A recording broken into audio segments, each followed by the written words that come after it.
Night on the Black Channel. Well, you try to warn folks, but it falls on deaf ears sometimes. Oh, well, don't worry. When the word comes down, you won't be able to ignore that. And the past couple of weeks, people, has been a fraternity-style hazing, particularly for the MAGA Indians. Now, we've been telling them for years and years. They didn't want to believe it. They never do. You don't have to believe us. Them other folk gonna convince you. So from Nikki Haley on down the line, oh boy, they thought everything was gonna be sweet. Especially once Trump got in office, they thought they all had their MAGA cards, their honorary white cards, and it has been brutal. It has been brutal. I'm going to give you a recap, though, because I want to run through all of them. And for anybody who would be saying, it's like, well, Jason, didn't that start a little while ago? Oh, no. It's still continuing. As a matter of fact, in case you were not aware or not, by the way, it's still ongoing. Oh, yeah. Yeah, it is. Don't worry, we're going to get you up to speed. All right. This originally begins with Vivek Ramaswamy. It originally began with him. So back on October 7th, as I told you all, he thinks he's running for governor of Ohio. He thinks he is. All right. So he shows up at Turning Point USA. Oh, he's supposed to be on friendly ground. Remember me? I was one of Charlie Kirk's little brown buddies who dismissed racism and white supremacy at every turn. So he goes back to Turning Point USA. And man, the folks at Turning Point wanted to talk to him all right. They wanted to talk to him about his religion. Oh, they wanted to talk to him about that. These are young white kids now. Young white kids. Ain't no black folk here. Young white kids, that's all it is. This is what Turning Point is. Of course it is. White supremacist organization. And so Vivek goes there. And the weird thing is that in the pictures, now you all can see him on the screen. Everybody knows what Vivek looks like. I mean, it's not a pretty picture, but they know what it looks like. I mean, he looks like, like a 60s, a member of a 60s barbershop quartet or a music group from the 60s or the 50s. However, the pictures they've been sending around of Vivek lightened his skin up considerably. So that little game is getting played.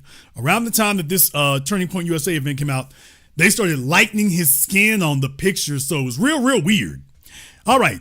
I want to go ahead and show you the first person that we run into here. This fella here, they hand him the microphone and he's got a couple questions. Thank you.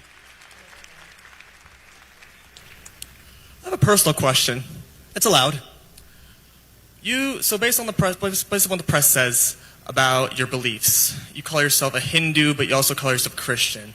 I don't call myself Christian. I call myself a Hindu.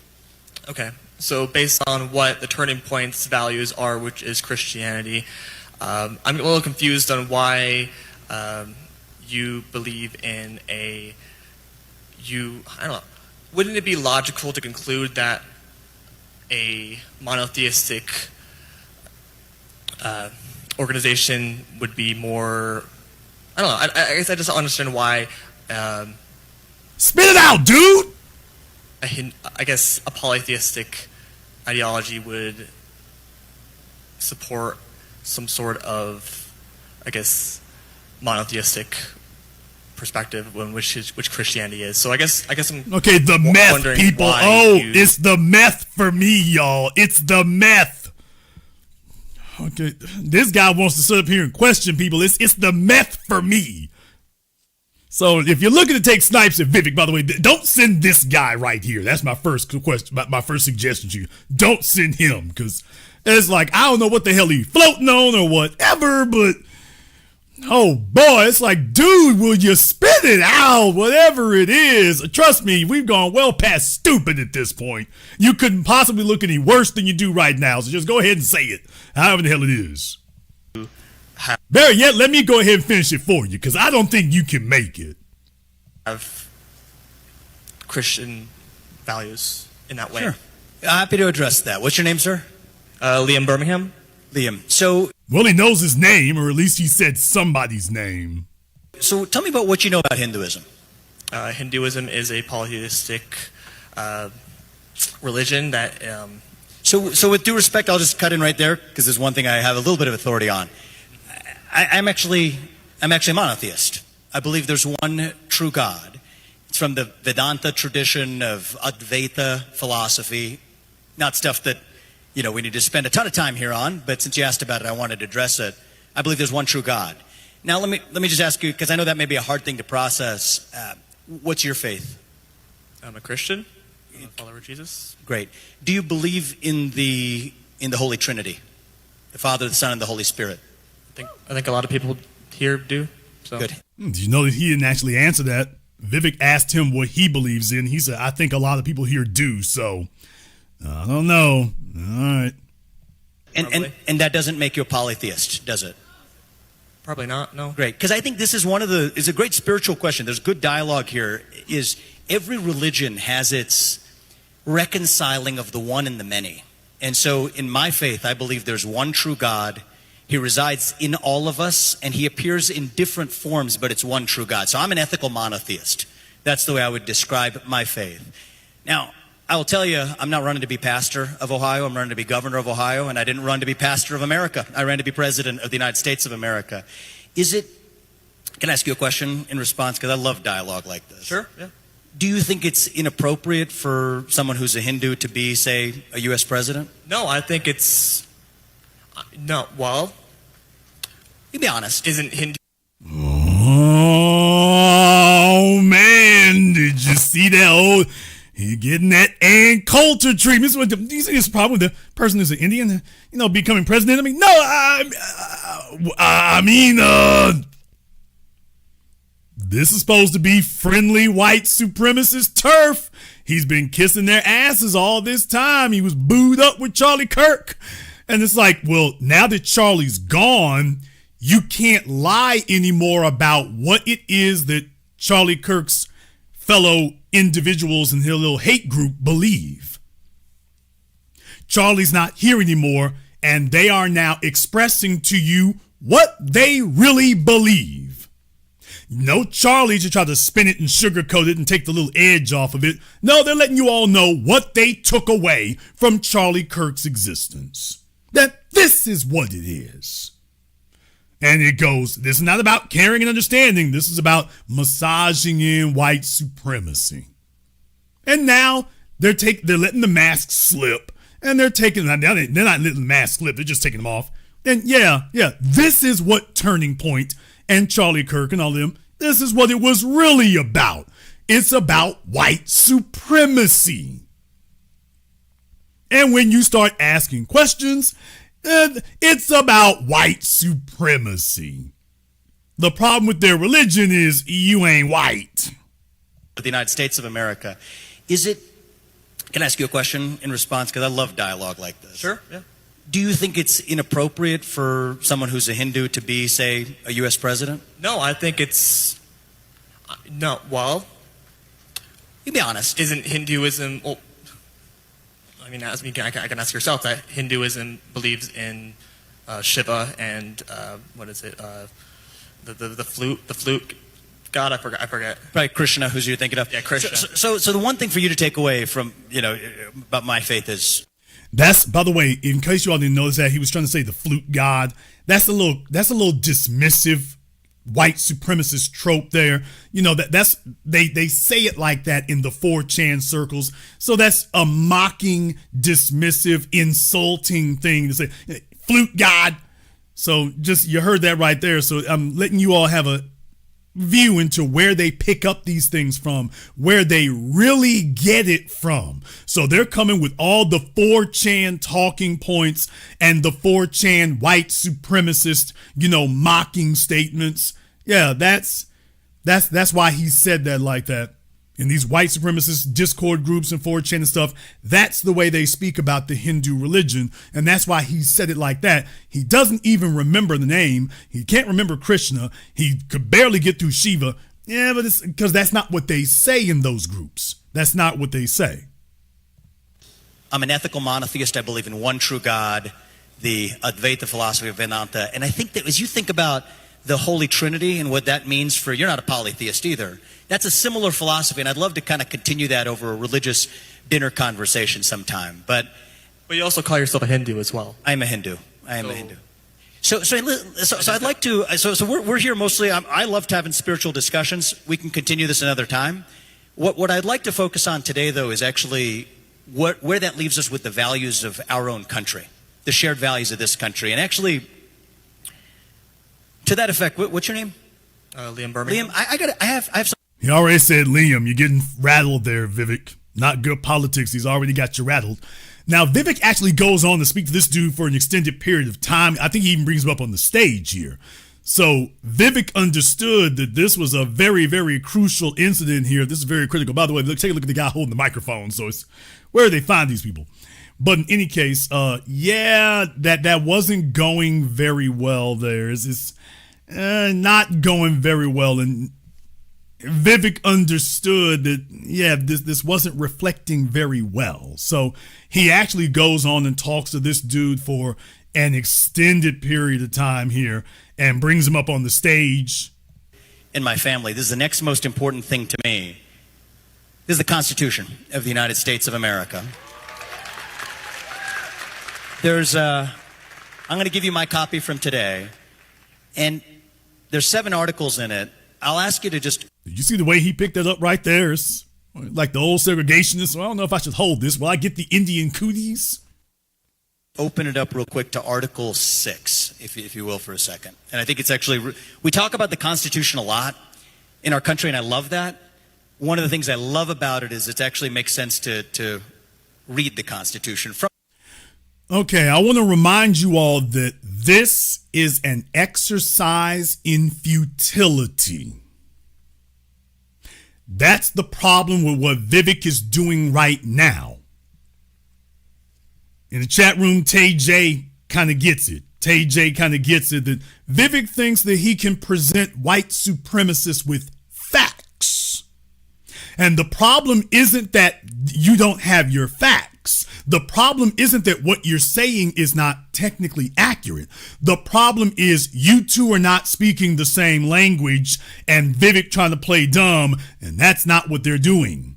This is like when black folk used to try to read the Constitution to white people or tried to read the Bible to white people in antebellum slavery and tell them about how their behavior is anti-biblical and is not in line with the biblical teachings. Yeah, black folk did that too. And then after the black folks sat there talking on and on and on, when they got done, the white man said, that's great. Get your ass back in that cotton fields, nigga.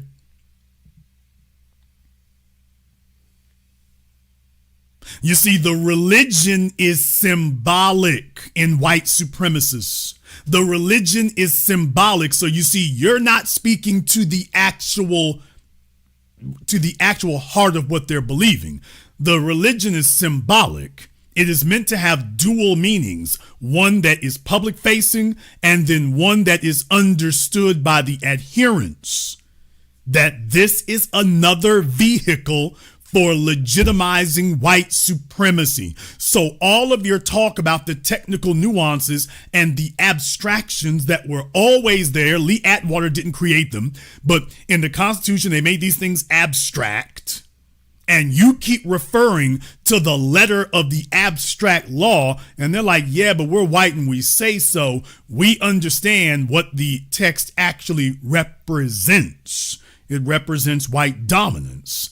So you can pull out your Constitution in your pocket, or you can pull out your Bible and you can sit there and read chapter and verse, and you can have them sit there and look at that. You can have them look at it. You can have them read it and recite it like reading Rainbow. And when he gets done, he's just going to tell you what Ann Coulter did. Yeah, you're a nice guy. You're a smart dude. I can't put no Indian nigga in office. I'd never support that. We ain't gonna have that. We ain't gonna have that. That's what's going down. So I want you all to understand that this is an exercise in futility that we lived through.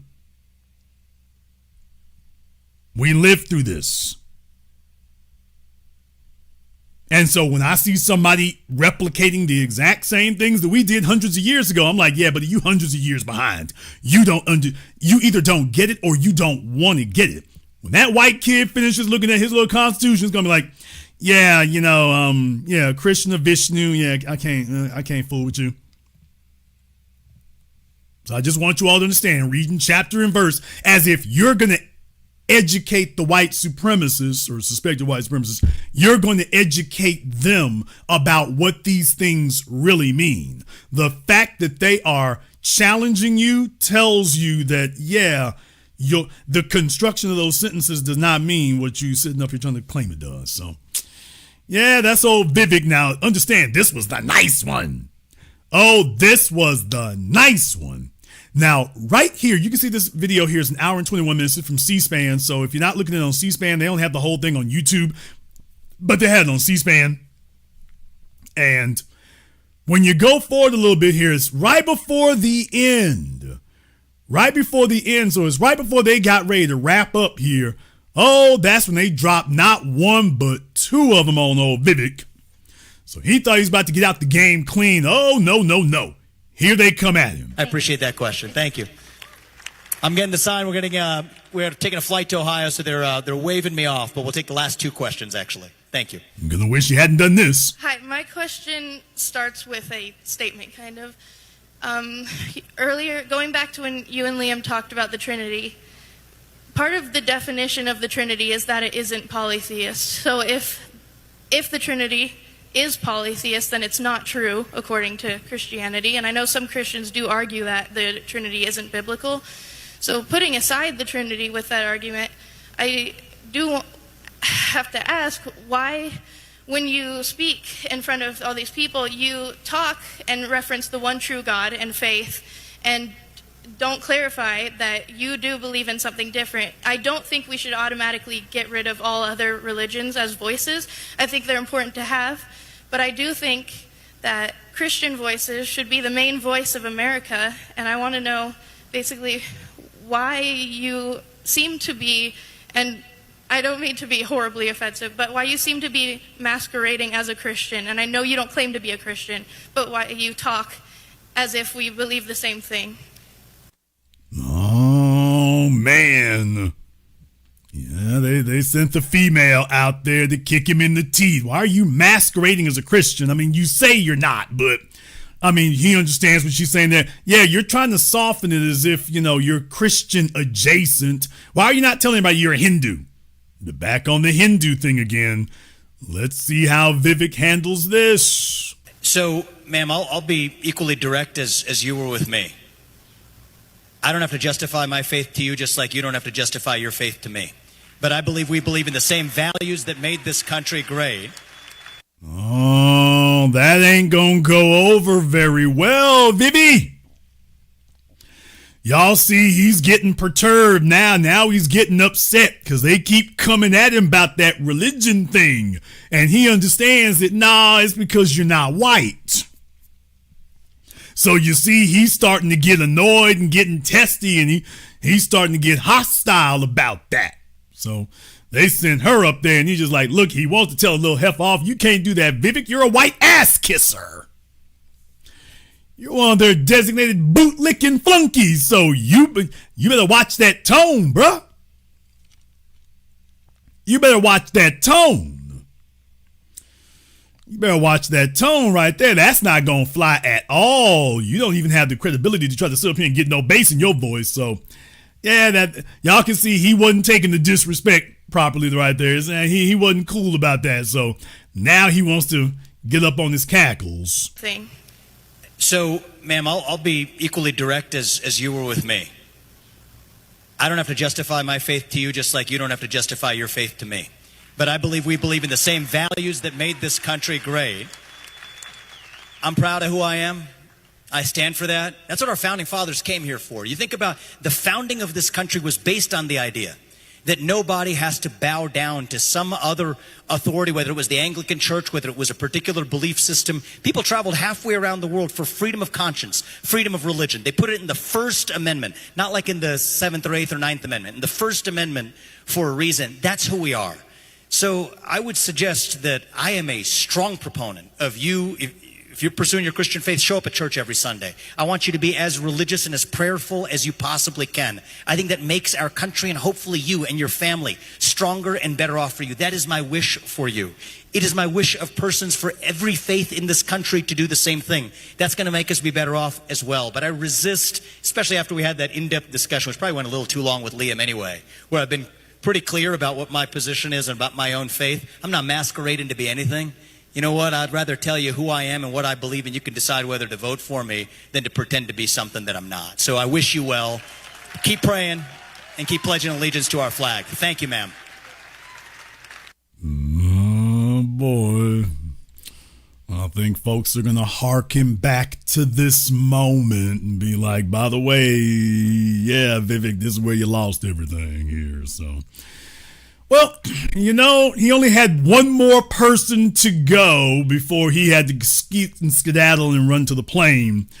And it was this next one, actually, that most people have been replaying. So they saved the last one for the best one for last, apparently.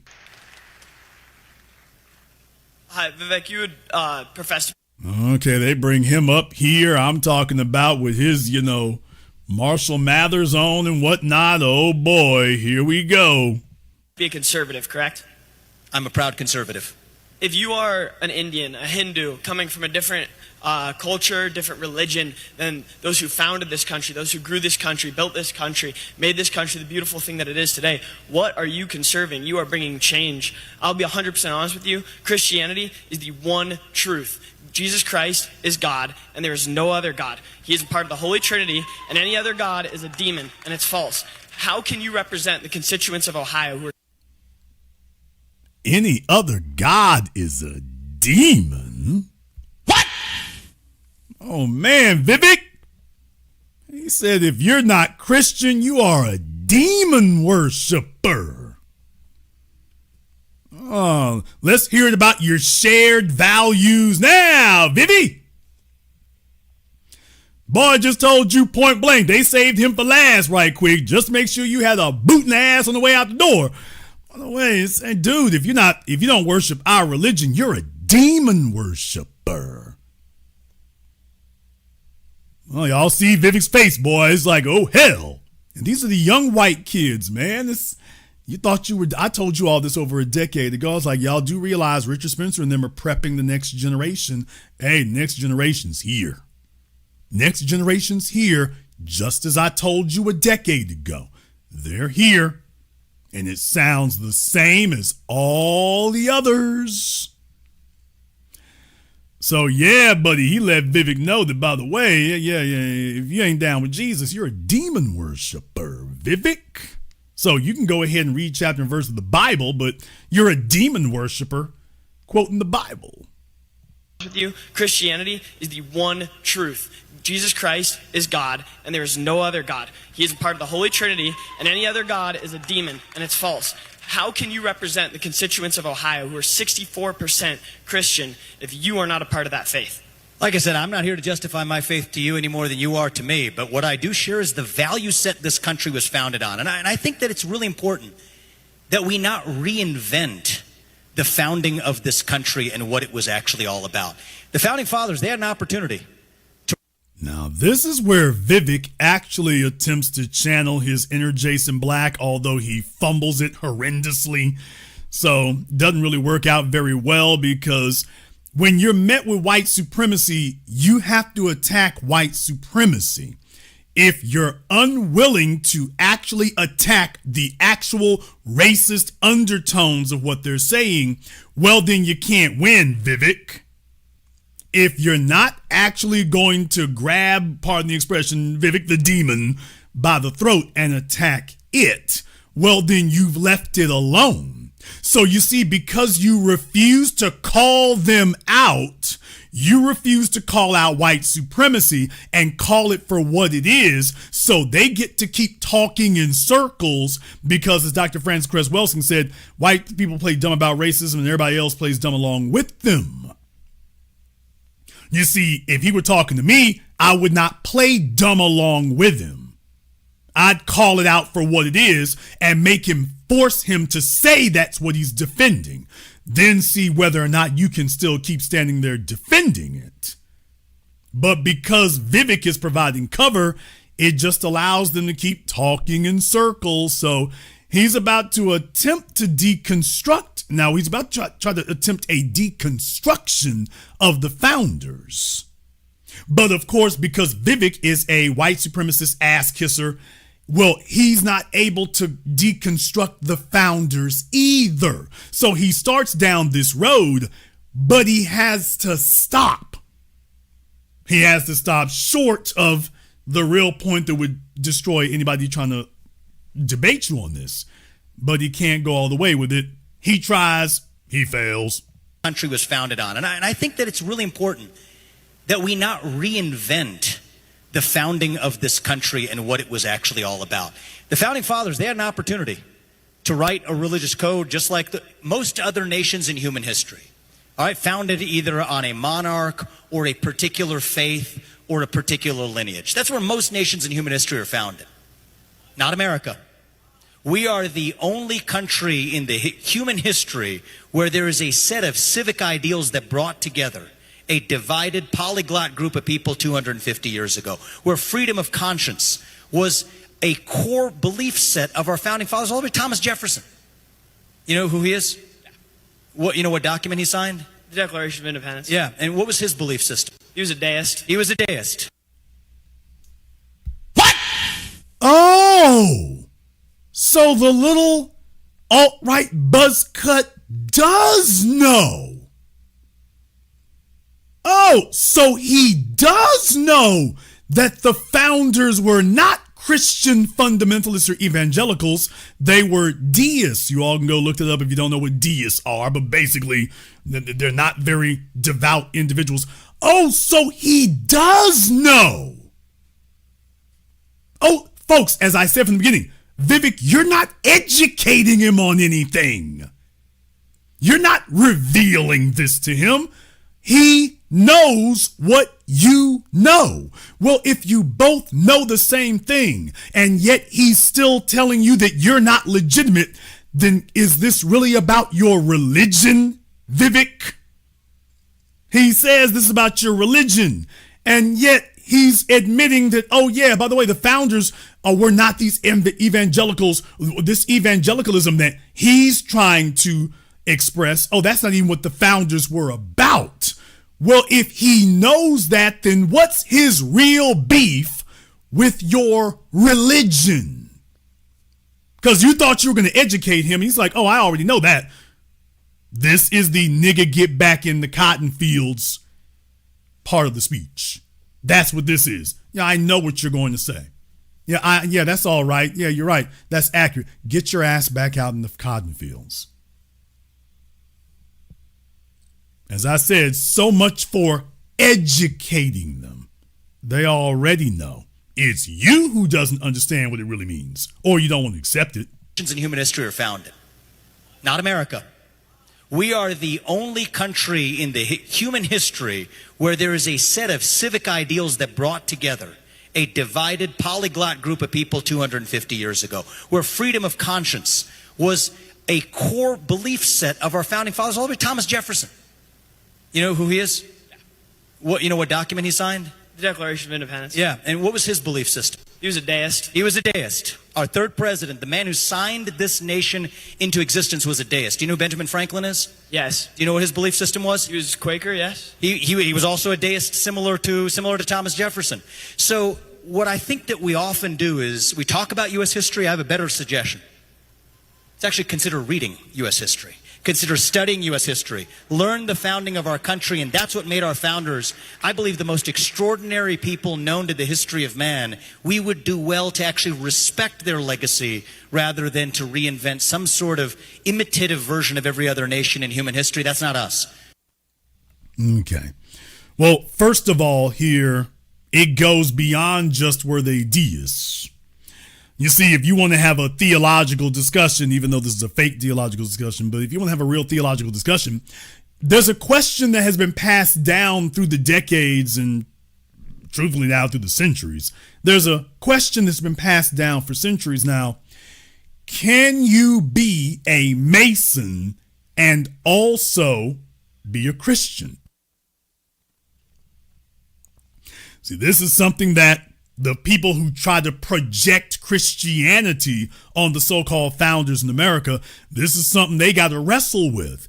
Can you be a Mason and also be a Christian? Because for those of you who are familiar with the founding of the Masonic temples and what they truly believe, well, yeah, that's going to be a hard needle to thread. To say that you can be a Mason and be a Christian. Well, the problem is, of course, as most of you know, especially those of you who study the Nation of Islam, the founders were Masons. 33rd degree or 32 degrees is, I don't want to get off on that one there either because 33rd is symbolic, but ceremonial, but technically they were 32nd and possibly 33rd degree Masons.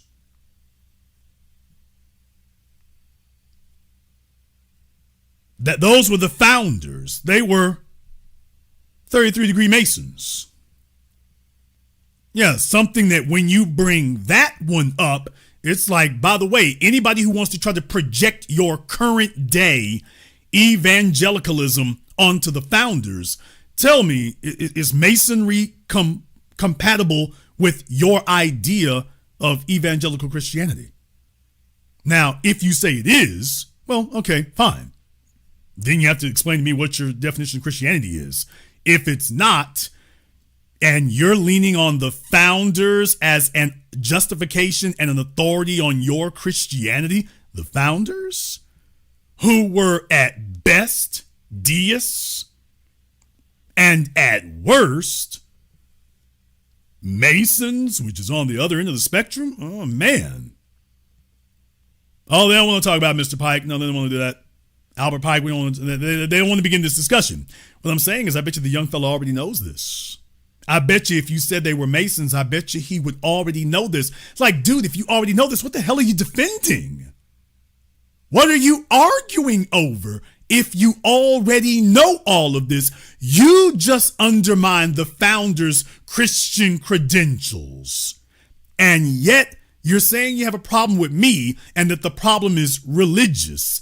Well, that can't be it unless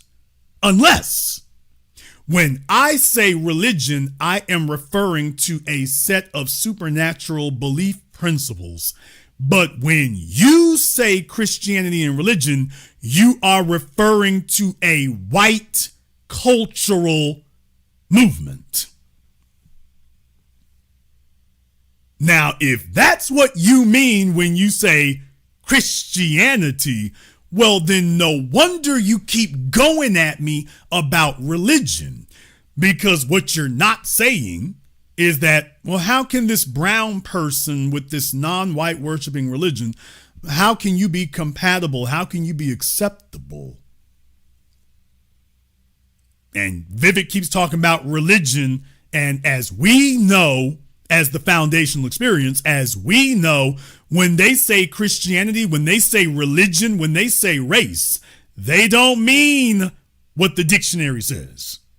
These are symbolic terms that represent something else. So when he says Christianity, he's referring to a white socio-political cultural movement. Well, I have some of you here, especially for the non-black members of the audience, just to let you go all have a refresher on this. Remember, most of your white supremacists go around talking about the Nordic gods. Oh, isn't that interesting? So you have a bunch of these white supremacists going around talking about the Nordic gods. Tattoos of the Nordic gods. Well, you don't think there's any legitimacy to them. Nobody believes that Thor ever existed, that Odin ever existed, that Tuez ever existed. So you don't think that those were real people. No one believes that. And yet they are still invoking the Nordic gods in this so-called Christian nation decades after Nazi Germany. Well, they can't mean it in the, quote, religious sense of supernatural beings. Then why are they invoking it? The same as he's invoking, quote, Christianity, because it represents a white supremacist socio-political cultural movement. So when they say Thor, that's a code word for there were no black people. In reality, that's a gross exaggeration, but don't let reality get in their way. And when he says Christianity, that's a code word. When he says Jesus, that's a code word. And you're trying to deal with the literal definition and interpretation of it, and you're dealing with folks who are talking to you in code.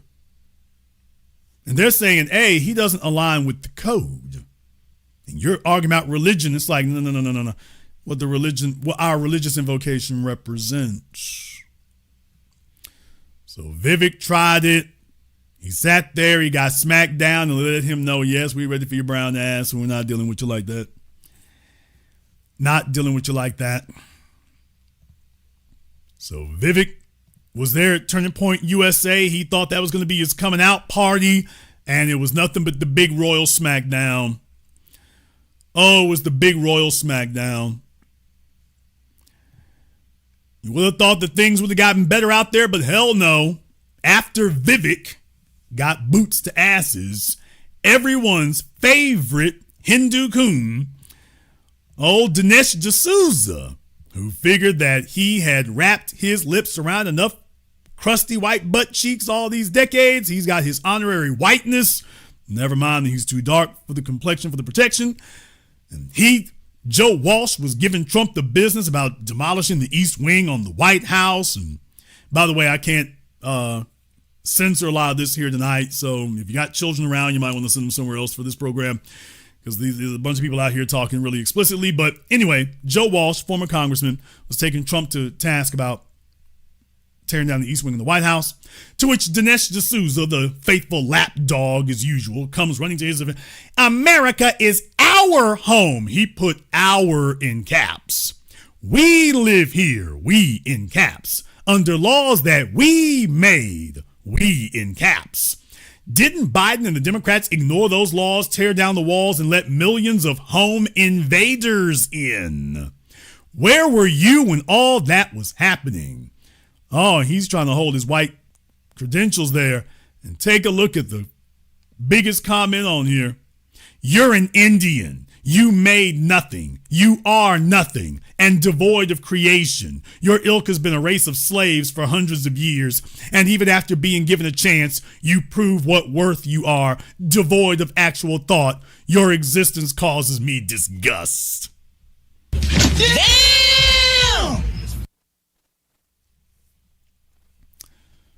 Oh boy, that happened. I mean, just right there. That's the gratitude that you get. That's the thanks you get. Did Dd'Souza ignore it? Hell no, he didn't ignore it. He couldn't ignore it. And take a look at what he clutches his pearls indignantly. He clutches his pearls. In a career spanning 40 years. Career of what, dude? In a career spanning 40 years, I have never encountered this type of rhetoric. The right never used to talk like this. So who on our side has legitimized this type of vile degradation? It's a question worth thinking about. Boy, he got himself broken open. And you all see here, it was like engagement was 763,000. Vivek showed up and 5 million for engagement. So, okay. All right. And when you go down on the thing, it's Dinesh, you've quite displayed quite a bit of contempt for Indian people in the past. I wonder who sowed the seeds for this. Not a difficult question to answer. What? When have I done this? Can you give a specific example? Would you truly like to know who's doing this, or are you just asking? I can name a few of your fellow travelers. Yeah, go ahead, name them. Somebody showed this right here. This you, Dinesh? This you? Okay, Dinesh got quiet. Dinesh Dd'Souza contemplating racism. Oh boy, the internet is again undefeated. Somebody else is upset about this. You did this 2 weeks ago. I wholeheartedly agree with this. You are biblically allowed to oppose immigration policies that change your country's culture from this to this. You did this 2 weeks ago. Okay. It's perfectly okay for you when the bigotry was directed at Hindus, correct? Oh boy. Yep. They're giving him the business over there. So it's like, dude, okay, you're documented. And by the way, these are a lot of these are Indian folk responding. So Dinesh is not very loved in Indian circles. He is not very loved at all. They are not cool with that. So yeah, he tried to stand up and call out the right. And by the way, dude, you're on the right, ain't you? He tried to, quote, call them out. How did that go? Folks, the problem with Coonan is you ain't got backup. Once you start doing that, you don't have backup. You don't have backup. Not going to happen.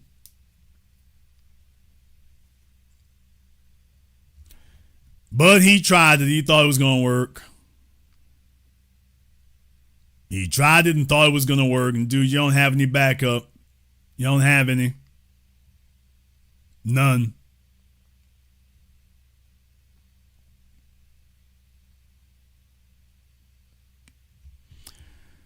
However, I want to show you all something else here because, of course, Vivek asked a question.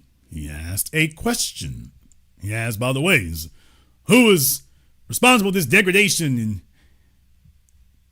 they said, would you like a few names of your fellow travelers? Okay, some folks said, you know what? I'll take you up on that. I'll take you up on that. He said, yeah, go ahead and name them.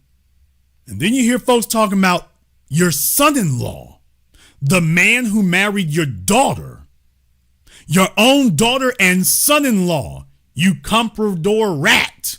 So a bunch of folks are talking about his son-in-law, his daughter and his son-in-law. So when you click on this guy's post about that, it comes up to this, the man who married your daughter. I wonder how your son-in-law might have contributed, Zorhan, regardless on whether you agree with his politics. They started posting this stuff here.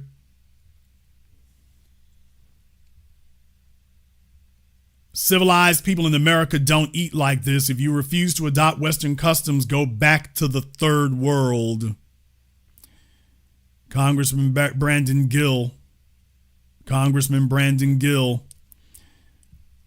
Maybe ask yourself, your daughter and son-in-law, how they contributed to this vile degradation. By the way, Indian Christians are inextricable from the Indian civilization. Either she is ignorant or tried to create a rift between Indian Christians.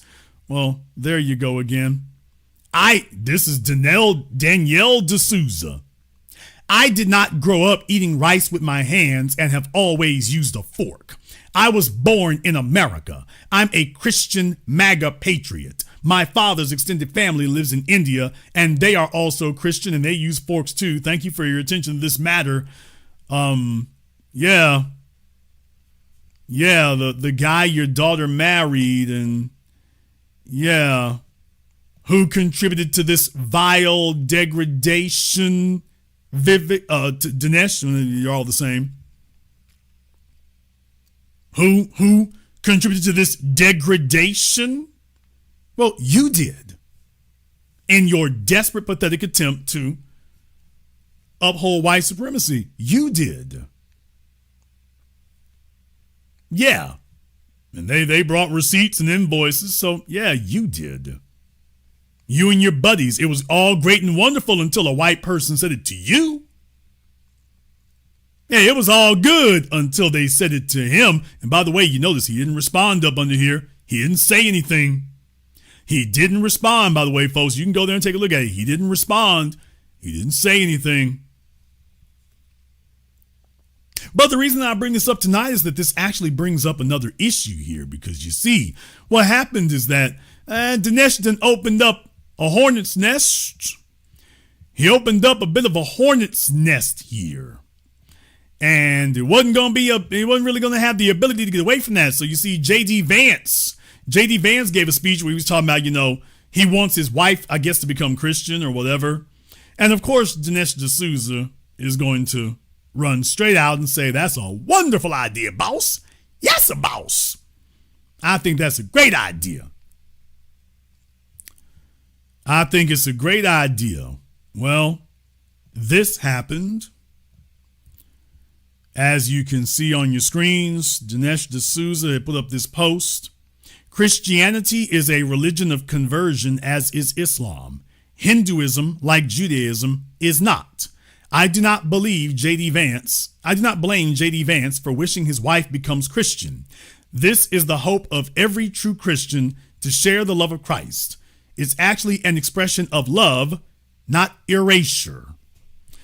Well, needless to say, he is not making himself a favorite in Indian circles anywhere. And this one woman here said, it was the American vice president who chose to raise the subject on a public platform. But in my view, whether Usha Vance converts to Christianity or not is a private matter between husband and wife. What I do wish to address, however, is your statement, Christianity is an expression of love, not erasure.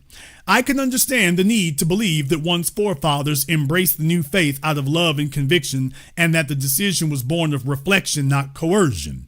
But those of us whose ancestors resisted and did not succumb, neither to torture nor to lucre, remember the Inquisition of Goa led by that saint Xavier, who used every imaginable cruelty, from boiling oil to tearing out women's breasts, to force conversions among indigenous people. And it wasn't just Goa. Ask the indigenous people in Australia, New Zealand, North and Latin America how Christianity expressed its love. If there was any, history hasn't recorded it. What it has recorded is erasure of people, cultures, and entire civilizations, executed with chilling efficiency. Yes, Christians might take solace in knowing they weren't alone in this enterprise. Islam wasn't far behind, and in many places continues along the same path. The Christians merely refined it into something more palatable, more civilized, but the pattern remains unchanged. They still prey on the weakest, the poorest, the most vulnerable. Once settlers were paid for every bison head they brought in. Today, evangelical vultures make their living off the heads of the converted. A few $100s per heathen. They call it harvesting of souls. To which Dinesh responded, remember, Christianity didn't bring oppression. This is today, by the way, y'all. Remember, Christianity didn't bring oppression to India. It was already there. What? Nigga, what? Nigga, what? Folks, I have told you for decades now, how you do one thing is how you do all things. This is Dinesh, not a week ago, tonight or today. This is him today, early in the morning. Well, remember, Christianity didn't bring oppression to India. It was already there. Folks, you've heard this before. Thank you in the chat room. Corey got that right off the gate. Yeah, y'all have heard this before. Well, we as our own worst enemies, we was doing bad stuff too. So how you gonna be mad with the Europeans and the Christians? We was doing bad stuff too. So yeah, that's where he retreated to. There was already bad things happening there. So why are you gonna get mad at the Christians? There was already oppression happening.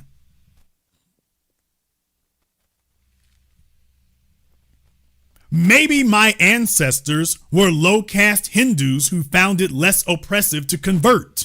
Your ancestors perhaps were the ones oppressing them.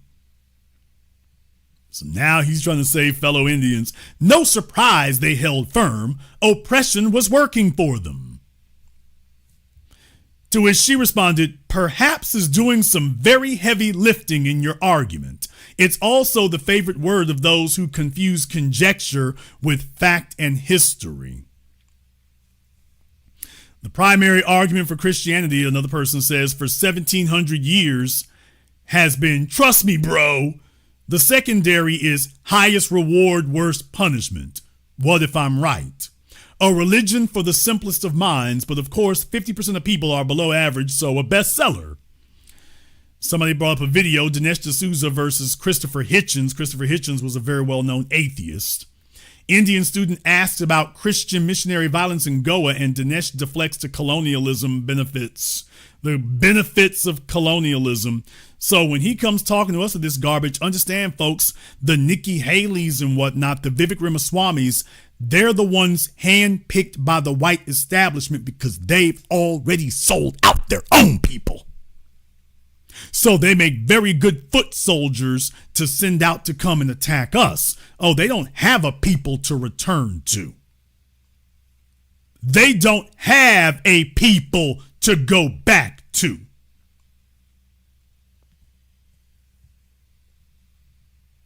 So just understand why they are very reliable foot soldiers. He ain't got a people to go back to.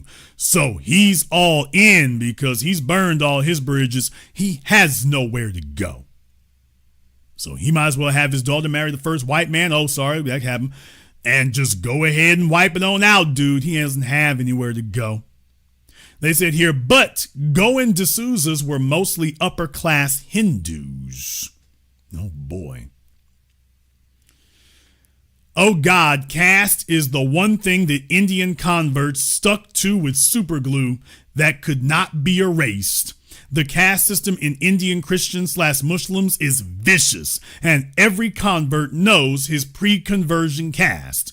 You are just lying here by using maybe. So what they're saying is, dude, you know your damn family paperwork. That's what this fella here is saying. You know your family paperwork. Y'all know where you come from. You know your paperwork.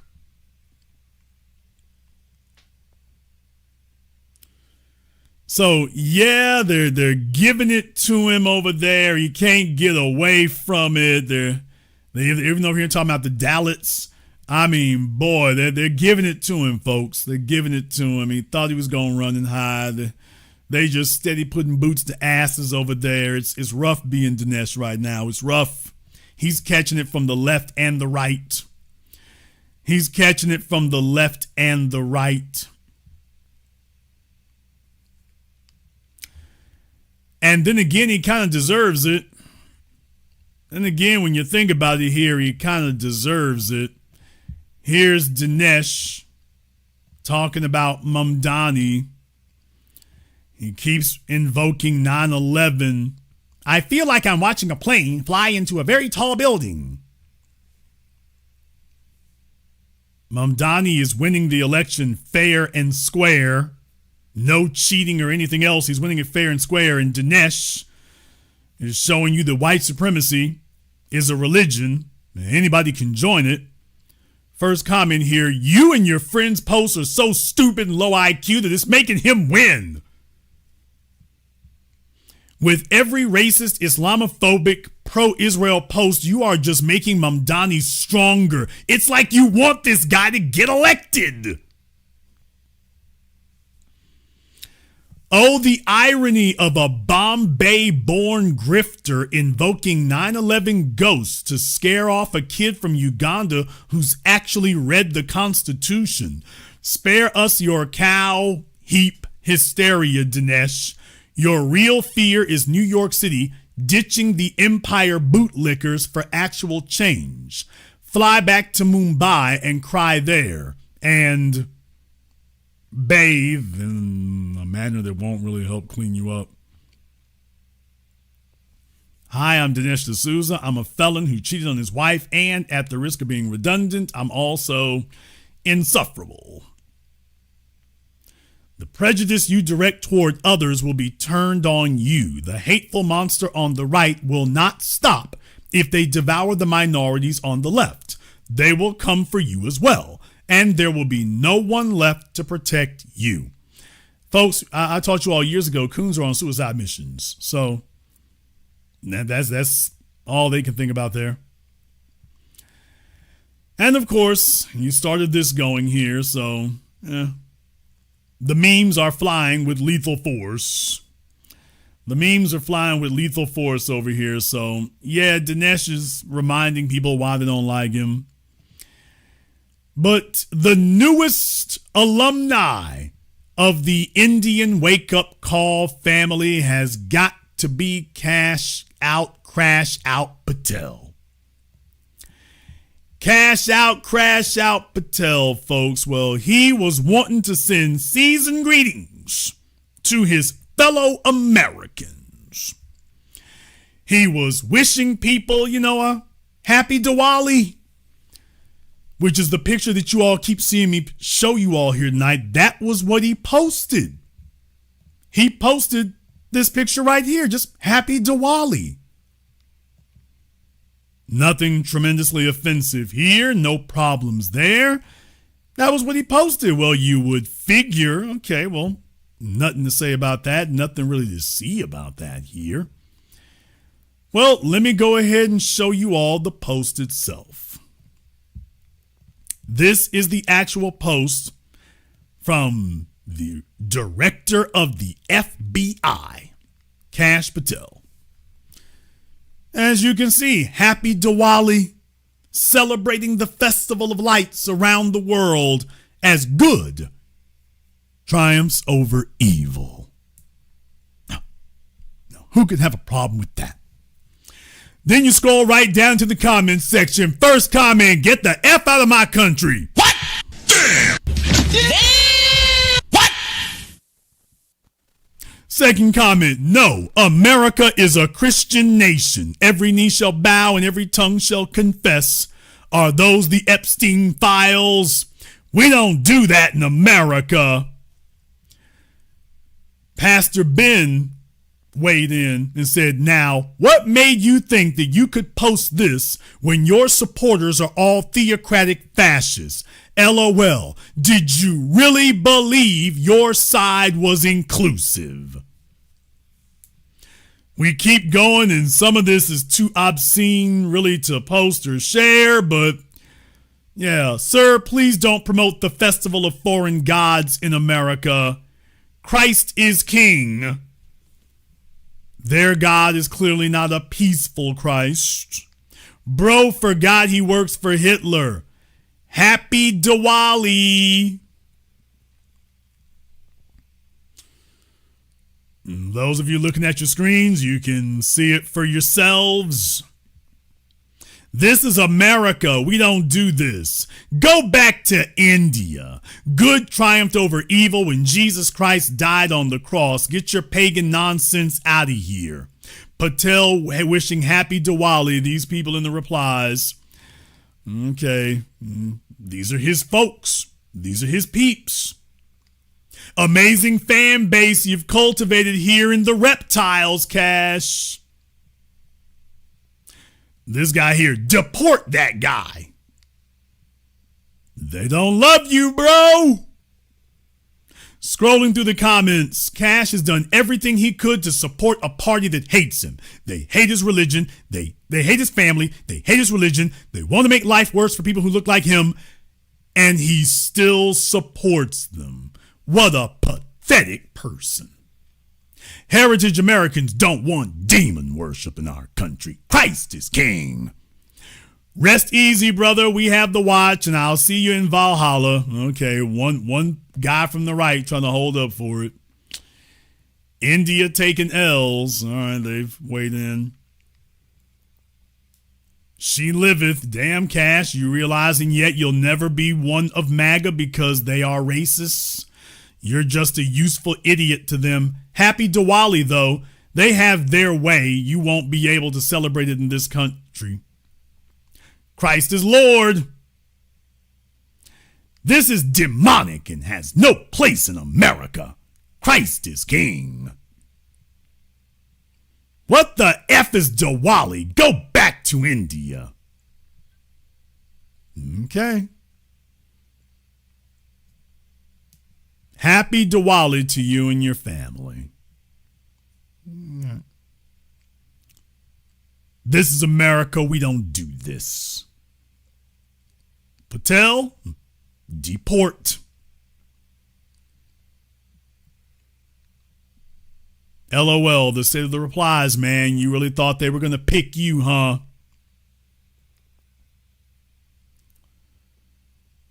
Happy Diwali to all Americans. All right.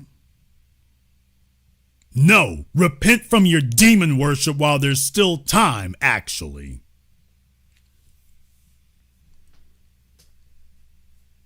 Okay, you can take this one at whatever value you'd like to. All right. Good morning, Christ is King. All right. This pagan BS is un-American. If you want to celebrate whatever TF this is, go to the country where they celebrate it. Pro tip, that's not America. I want to live in America, not India. You can read this comment here.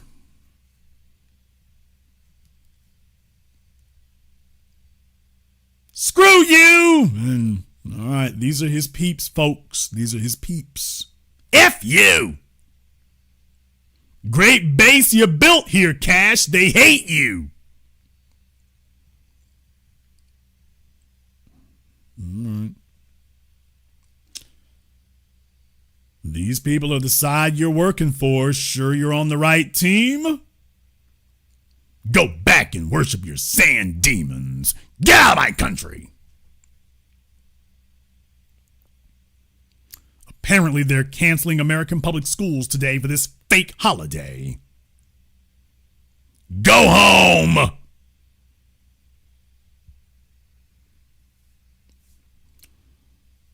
Okay. These are his peeps now, folks. His peeps came to give him a cheer. So the so-called right is savaging him unmercifully. The so-called left is saying, hey, dude, they kind of foul over there with y'all, ain't it? Not an American holiday.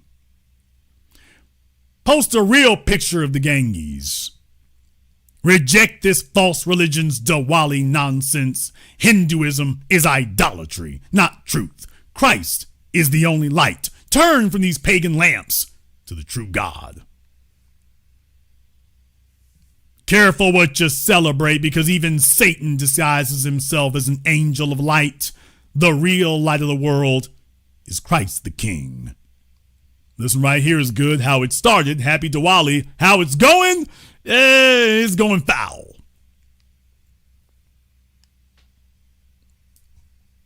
Funny how this is more important to you than arresting Epstein pedos and government criminals, but okay. All right. The USA is all about worshiping and celebrating Jesus as God. U.S. leaders never celebrate pagan gods. Now I question your respect for Jesus, God, and for our president, our Protestant Christian moral values. So, okay.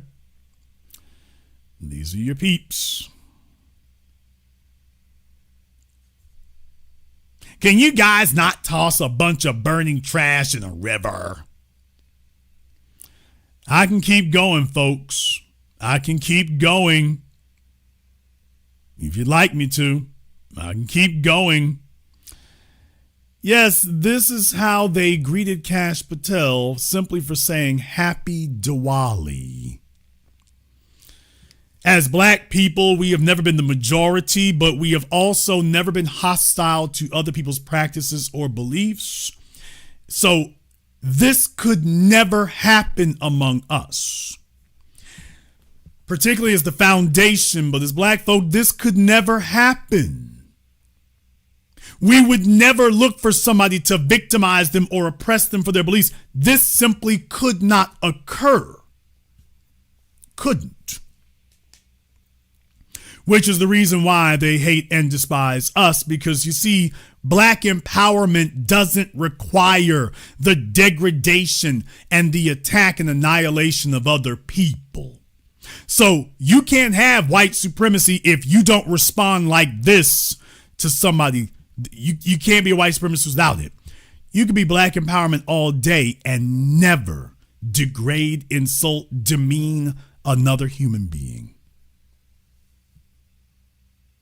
You can do what we do and never degrade or demean another person. It's not required. A black empowerment does not require your oppression or your victimization. It doesn't require that. White supremacy does. And so, of course, they cannot resist every opportunity to exercise it.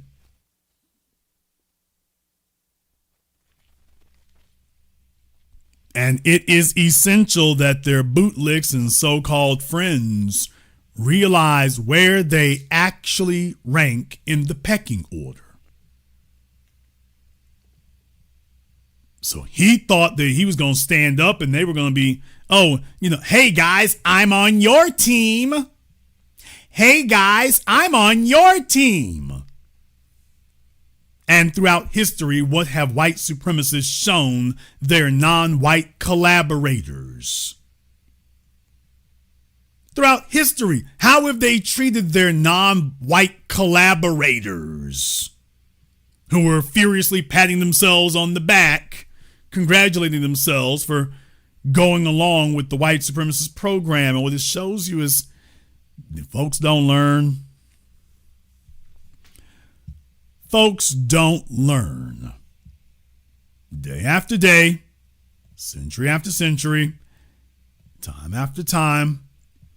Now it's just gotten embarrassing. And here's the thing, Vivek Ramaswamy better switch to a new religion like voodoo or something, because imagine if Vivek loses. Imagine being Vivek Ramaswamy and you lowered yourself, degraded yourself, whored yourself, humiliated yourself. You embarrassed yourself on a global stage, kissing these people's asses at every imaginable dimension, all to convince them that you were harmless and that they should give you their support. Imagine if he doesn't win, that you did all of this to debase yourself. And then you did all that and then lost. Imagine having done all of that and then lose. It's one thing to do all that and win. Man, it's a whole nother thing to do all that and then lose. That's a hell of a ride to be on. Now, you have debased and degraded yourself in front of the planet, and then after all that, oh yeah, by the way, you lost. You did all that and it didn't even get you anything. Sucks to be them. However, you might disagree. Therefore, I've gone ahead and pinned the link to the Zoom at the top of the chat room. Boy, MAGA is giving Indian MAGA their wake-up call worldwide. It is vicious. It is brutal. It is unrelenting. And it ain't gonna stop. It ain't gonna stop. So, if you all want to understand something, this is the real legacy of the Dd'Souzas and the Nikki Haleys. Nikki Haley kissed their asses too. How did that turn out? How'd that turn out for Nikki Haley? How did it turn out for Bobby Jindal? How's it going for Dinesh D'Souza and his daughter? How's it going for Vivek and Kash Patel? How's it going? They didn't even get to wait till the next world to find out their judgment. They're getting handed their butts right now. They're getting humiliated around the world right now. They're being made a laughing stock right here, right now. But you may disagree. You might see it differently. You might think, don't worry, Jason, they can come back from all this. So we've gone ahead and pinned the link to the Zoom at the top of the chat room. You are more than welcome to go ahead and join us for this. In the meantime, I want to thank everyone, and I do mean everybody who has contributed to tonight's program on PayPal, Super Chat, Venmo. Shout out here, my man, Mr. Richburg. Thank you very much for your support tonight, brother. Mark B, thank you very much here as well. Andrew L, Najee, shout out here to Nancy King. Vivek wants white acceptance so bad he failed terribly with his group. He had the nerve to mention lineage in his conversation. Baby, that ain't gonna help him. Trying to channel what we did. It's too late for you to exert power, dude. You already sold your soul, so it's over. It's a done deal. Done deal. We're gonna go ahead and take a very brief commercial, non-commercial break. Folks are already loading up in the chat room here, so when we come back, we will be taking some of your calls and more. This is the Black Channel. Be the teacher, knowledge on the block. Got the kids learning, minds open like a lock. Books and skills from the east to the west. Bringing education, yeah, we're simply the best. Classes on fire, brains burning with desire. Innovation driving like a tire through the mire. Math, science, history, we got the whole range. Kids hitting new heights, teachers making a change. Used to be the teacher, stacking up the grades. Future bright shining, no need for no shades. Got the youth thriving, moving up the ladder. Smart and sharp, brains growing fatter. Lessons so lit, yeah, they stay in a blaze. Every mind sharp like a sword in the haze. Mr. B in the house breaking knowledge chains. Education kingpin, we repping the gains. Mr. B the teacher.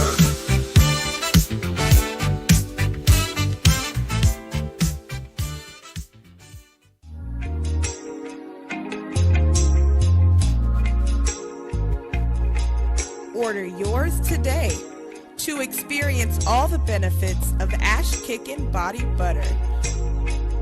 With skin so smooth and soft, you'll thank us for it. Shop Ash Kickin' online. That's ASHKICKIN.com.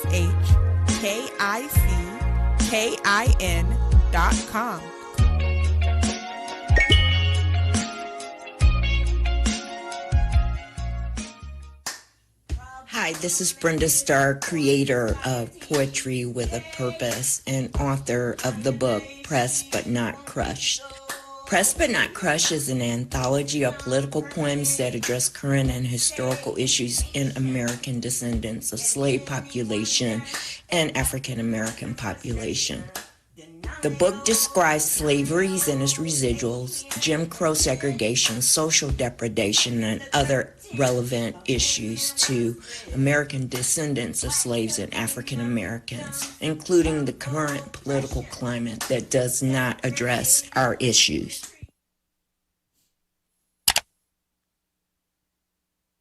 This is the Black Channel. I am your host, your brother, your humble servant, the Black Authority. Very glad to be back with you all here this evening. And the lines are now open here on Zoom. You are more than welcome to give us a call. We are talking about Indian MAGA the month of Halloween. They started Halloween on a brutal, frightening note. From the very beginning of the month to the very end, all the way up until tonight, they are giving them the business. Everywhere they go, they are giving them that work. So all that trash talk about black folk, here's the crazy thing. People, when you sell your soul to white supremacy, you can't turn around and scream racism. See, they got you between a rock and a hard place. To make you their lackeys and their flunkies, they made sure that you had to make a career saying racism doesn't exist. There is no systemic racism. And these niggers over here talking about racism, shut them up. Ain't no racism issue. And then you think you built up capital with them. Well, okay, when they start practicing racism against you, you can't yell racism then. So you see, you're not going to even be allowed to protect yourself. You're not going to be able to even do that. That's the crazy part about it. You won't be able to even protect yourself. When they start practicing racism, you can't call it racism. Because remember, your bread and butter is that racism doesn't exist. That's those niggers over there complaining. Racism doesn't exist. So after they made sure you said that for year after year after year after year and you can't walk it backwards, boom, then they hit you with the racism, knowing full well that you cannot now flip and turn the dime and start yelling racism. You can't do it now. Can't do it now, dude. That ain't gonna work.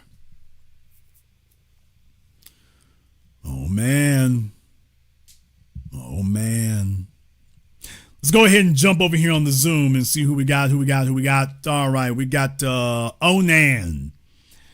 Got Onan up here on Zoom for us here right quick. So, Onan, go ahead and answer on your Zoom. I'm going to give him a couple moments here, and then we're going to go ahead and move on, folks. If you're calling up on Zoom tonight, this is not the time to call on Zoom and then go run and get a sandwich.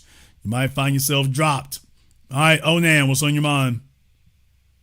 What's going on, Brother Jason? So, I made a point about people being able to practice Black empowerment without having to hate anyone or discriminate against anyone, where you're not able to do that with supremacy. White supremacy requires that you discriminate, that you exercise racial authority over the people. And I believe that has to do with our interpretations of religion. I believe that the master supports a religion that empowers them and practice a form of religion that empowers them. We're slaves. Okay, brother, you're breaking up a little bit there. I mean, a lot of bit. I'm going to give you a few moments here and see if your signal gets a little bit better. We'll see if we can bring you back up here in a moment because this audio is digitizing there. So you might want to move to the other end of the apartment or hang your head out the window or something. I'm not sure. Let me see if we can try somebody else here. Let me see if I can get Brandon up here on Zoom. All right, Brandon, unmute yourself, sir. Okay, Brandon is flummoxed about this newfangled technology. Brandon, unmute yourself. Second try. Can you hear me, my brother? All right, brother. What's on your mind? Yes, sir. I got a question. Now, what's going on with Rick Ramaswamy? It's the same paraphrase that was used with England when they went over there to England. And they the different classes, how they was looking at, oh, you dark skinned, you light skinned, and y'all hated each other back then. Let's reciprocate that again and have they going against each other.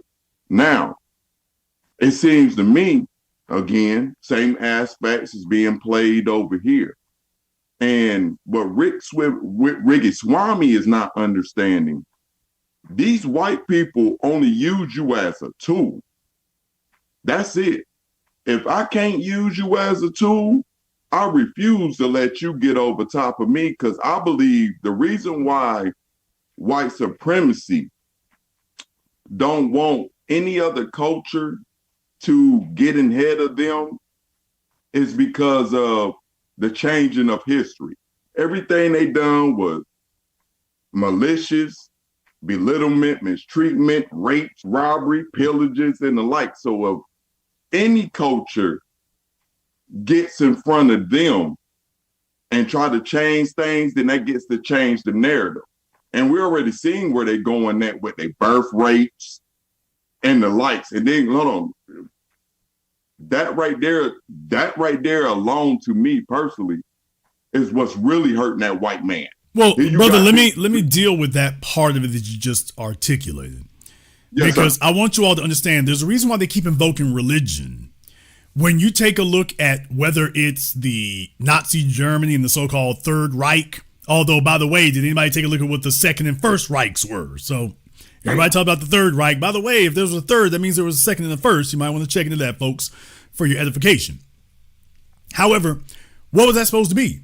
Brother, they had a phrase they were using, the 1,000-year rule, the 1,000-year empire. Well, you do understand that that's something that also is mentioned in Revelation. So it says when Christ comes back, they'll rule for 1,000 years. And then everybody's going up to heaven after that. So isn't that amazing? Now, isn't that amazing? This 1,000 years, this keeps coming up. And then the 1,000 years is supposed to lead to a permanency. So the things you're talking about, of course, there's a wariness that if other folks get dominance and whatnot, you'll lose it. But what their bigger concern is that, wait a minute, this is not supposed to be a temporary thing. This is supposed to be the beginning of a permanent white global ethno-state that will eventually be a universal white ethno-state. For those of you who don't know your history in literature, you all can go back to H.G. Wells. You can go back to Jules Verne. A lot of us, if you had that story that you were made to read in school from Jules Verne, talking about rocket ships before there were any. Talking about rocket ships before there were any rockets. And what was it for? To put man on different planets. So this idea of, I'm just letting you all know that white supremacy, we think of it as a national thing. We think about national borders. And I got to remind you all, Elon Musk and them is not bull jiving about colonizing planets. If you can colonize a continent, you can conquer a world, which they've done. And if you can conquer one world, you can conquer all of them. Or at least that's the ideology. So that's why I'm telling you, white supremacy is global. Yeah, but now we're working on universal. And so from that perspective, the idea is a permanence. So when you're talking about we can't let everybody get on top, well, that's no, because white supremacy is supposed to be dominant. And obviously the real thing is that no, the goal is dominance, not dominance for a season. The goal is that this will be the eternal condition of man. In the words of George Orwell, imagine a boot stomping on a human face forever. That just like you have the moon and the stars, that's just the way it is. White supremacy, that's just the way it is. Like the sun and the moon and the stars and the grass, like air and water, that's just what it is. That it's one of the fundamental forces of the universe. And that's what is motivating them. That ideal. I'll let you have the last word. You was absolutely right, my brother. Appreciate you. Salute to you, what you do. Let the next person on the line. Appreciate you, my brother. Thank you very much for checking in with us. I want y'all to understand how deep that is. There's a game. I've talked about this before, by the way. There's a game called Warhammer. And I know a number of you who are young enough, or those of you who are really into comic books or games, whatever, you know about Warhammer. It's probably the biggest game that's ever been, and most of you have never even heard of it. But Warhammer 40K, I mean, what is that? Have you looked into the story of the Emperor and Horus and his sons and how the Emperor gained power and extra dimensional beings, and he makes a deal with them and takes the power for himself? And y'all need to look into that. They want, what's his name? Henry Cavill has been trying to get it made into a series with varying degrees of success. We'll see if it works. But by the way, Warhammer, folks, what is Warhammer? Yeah, the Space Marines and the Salamanders, but what is Warhammer? Warhammer is universal colonization. Genetic engineering, universal colonization. Oh yeah, and one more thing. The players of Warhammer are, of course, very ardently white supremacists. What? Yeah, you go in Warhammer trying to portray Space Marines as black, and all of a sudden, watch the Warhammer folks sit up here and jump up. They're going to be real quick to put down the idea that Space Marines can be anything other than white. You've seen this before. Star Wars. While the Imperial Stormtroopers always wore helmets. Well, as soon as John Boyega became the first black stormtrooper, here come the white supremacists and the white sci-fi geeks and nerds, those are the ones, not the alpha males with military backgrounds. No, the geeks and nerds said stormtroopers can't be anything other than white. They were the ones who said that. So what do you know? And what was the Empire in Star Wars? Now, it's actually an analog of Nazi Germany, of course. George Lucas made no bones about that, but on a universal scale. So I just want you all to know, for you, it's, quote, entertainment. For the rest of these folks, it's aligning the population. Star Wars, Star Trek. We can go down the list. They have always had their eye on the prize of universal colonization.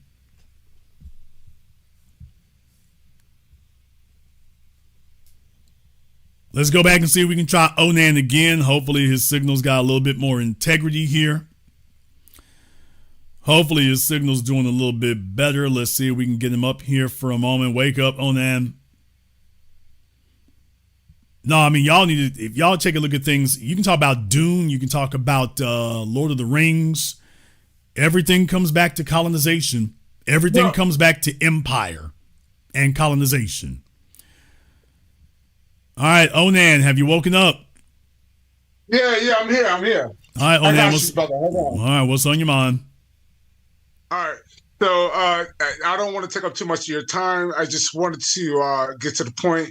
You had made a point about you being able to practice Black empowerment without having to hate anybody, whereas you're not able to do the same thing with white supremacy. That white supremacy requires that you be racist and discriminatory towards other people. And I believe that's the case because white supremacy looks at religion from a position of power, whereas I believe Black empowerment looks at religion through a point of solace and consolation. And I think it's time that more Black people look at religion from a point of view of power in order to get the things that we need in this society, rather than from a point of subservience. And I just wanted to get your opinion on that. I mean, look, the thing is that white supremacy didn't come from nowhere. It was created as a conquering strategy, a unifying force. It gave them something to believe in. So it became a secular religion, which is what it is. All these other things that they've piled on top of it, these are just justifiers for various groups. You have white supremacist atheists. You have white supremacist Christians. You have white supremacists of every stripe and design that you can think of. So the white supremacist portion is for the physical dominance part. This is the code that everyone lives by. But you can't keep this thing going if everybody doesn't understand what it is. So they understand what it is and what the goal is. And by definition, it requires the mistreatment and brutalization of everybody else. It requires it. That's not a inconvenient additive. That's a necessary ingredient. It must be. It has to be. Because white supremacy, a core element of it throughout history and will continue, is the taking of resources from others, which is what the European global colonial project was all about. We don't have any resources in Europe. We're going to go take it from everybody else and gangster our way through this. Well, you need an ideology that's going to hold strong. What is going to comfort all these people that you're sending on these boats around the world and they're going to get sick and die and everything? What's going to keep them holding on and adhering to what you said to them in England and Germany and in Spain and France when you sent them out? What's going to hold them on when you're not there? Well, you're going to put a religious element to it. You're going to tell them about Christ. Absolutely. But they know why they're there. White supremacy. Right. So whether it's Cortez, whether it's Balboa, whether it's LaSalle, they were far away from home. And yet what was it that gave them the encouragement to keep going? White supremacy. Look what they did when they got there. That became the daily practice. That was what they held on to. That's what united them as a small group and then as a large group. So that's the key element to understand is, yeah, we're building an empire, and these are just the necessary elements to keep everybody on code in the building and construction of it. Right. Which I think religion serves a very major, important factor. I believe that religious iconography symbolizes something to all of its believers and all the followers of the religion, so that, for instance, when you see the cross, you automatically think of Christianity. Or when you see the crescent of Islam, you automatically think of Muslims. If you see the Star of David, you automatically think of Judaism. And so I think that component of religion, when manipulated in order to bring about the changes that the dominant society wants to see, which is why America identifies as an ethnic Christian nation, even if it's just culturally Christian. But still, I think it exaltates the power and the potency of religion. And well, I mean, the thing is, what it does when they say Christian, that's a code word. It's a code word for white supremacist heritage. So when they say it, they understand it has a different context. We're taking the literal words and saying that's the context, not for these people when they use it. It has a specific context to them that doesn't go back to treat your neighbor a certain way or whatever. No. It's like, no. This is an ingredient in building the empire. And the problem for Vivek Ramaswamy is what Turning Point will not say, which you cannot confront if you will not ask the racial question, is that, by the way, do you believe America's a Christian nation? Absolutely. And do you believe that America is a black Christian nation? Do you believe that black Christians define America? Well, now, the reason why I asked that question like that is, by the way, are you going to get Turning Point's people to say any Christian defines America as I define it? Any Christian, it doesn't matter your race. As long as you're a member of my religion, that's fine. But you see, because he refused to confront the racial element, he didn't get them to uncover it, because he refused to do it because racism don't exist. And as a result of him refusing to do that, he didn't actually get to shut them down. So that goes to the heart of the matter. Once you get to that part, it's like, oh, so your definition of Christian has nothing to do with the Bible. Your definition of Christian is a euphemism or figure of speech for white. And all this other stuff is your con artist talk. Well, what you're really getting to is that this is a white nation. When you say Christian, that's Lee Atwater, abstract for white. All right. Yeah, just like the verbiage that they used to replace the word nigger that was being used so frequently, right? It's the dog whistle that the right people who are able to identify it, they're ultimately able to act on it. And I think that is what leads. I'm going to land with this point, right? I believe that the destruction of a community starts with the corruption of the communication within the group, right? I think once you're able to corrupt the lines of communication between, the people, such as exposed to the Willie Lynch doctrine, right? Light skin versus dark skin, young versus old, right? You sow seeds of dissension so that you're able to split up the group, and then you implement certain parts inside of the church, like an overseer, to oversee the church sermons to make sure that they were being taught a certain form of Christianity, right? But I'm going to land there. I don't want to take up too much time. Thank you for giving us a call tonight here. I mean, things don't have to be so. It's more sophisticated now. They used to have to rely on, before technology and electronics and mass communication, they had to rely on the Bible. Now it's so sophisticated they don't have to do that anymore. But for those who do, I want you all to understand the context of it.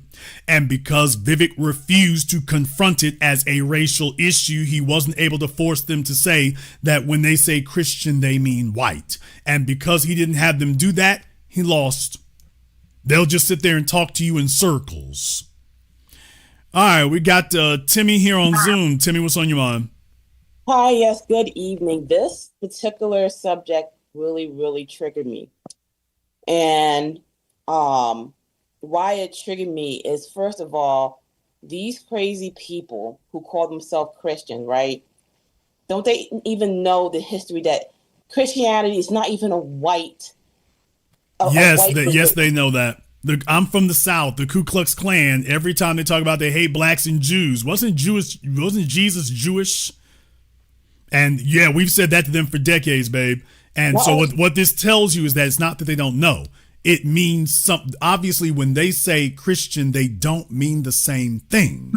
Obviously, they don't. So that's when when your eyes should start bucking open. I'm just saying they're bucking, but your eyebrows should raise when you tell them, hey, you're talking about damn the Jews and Jesus is Jewish.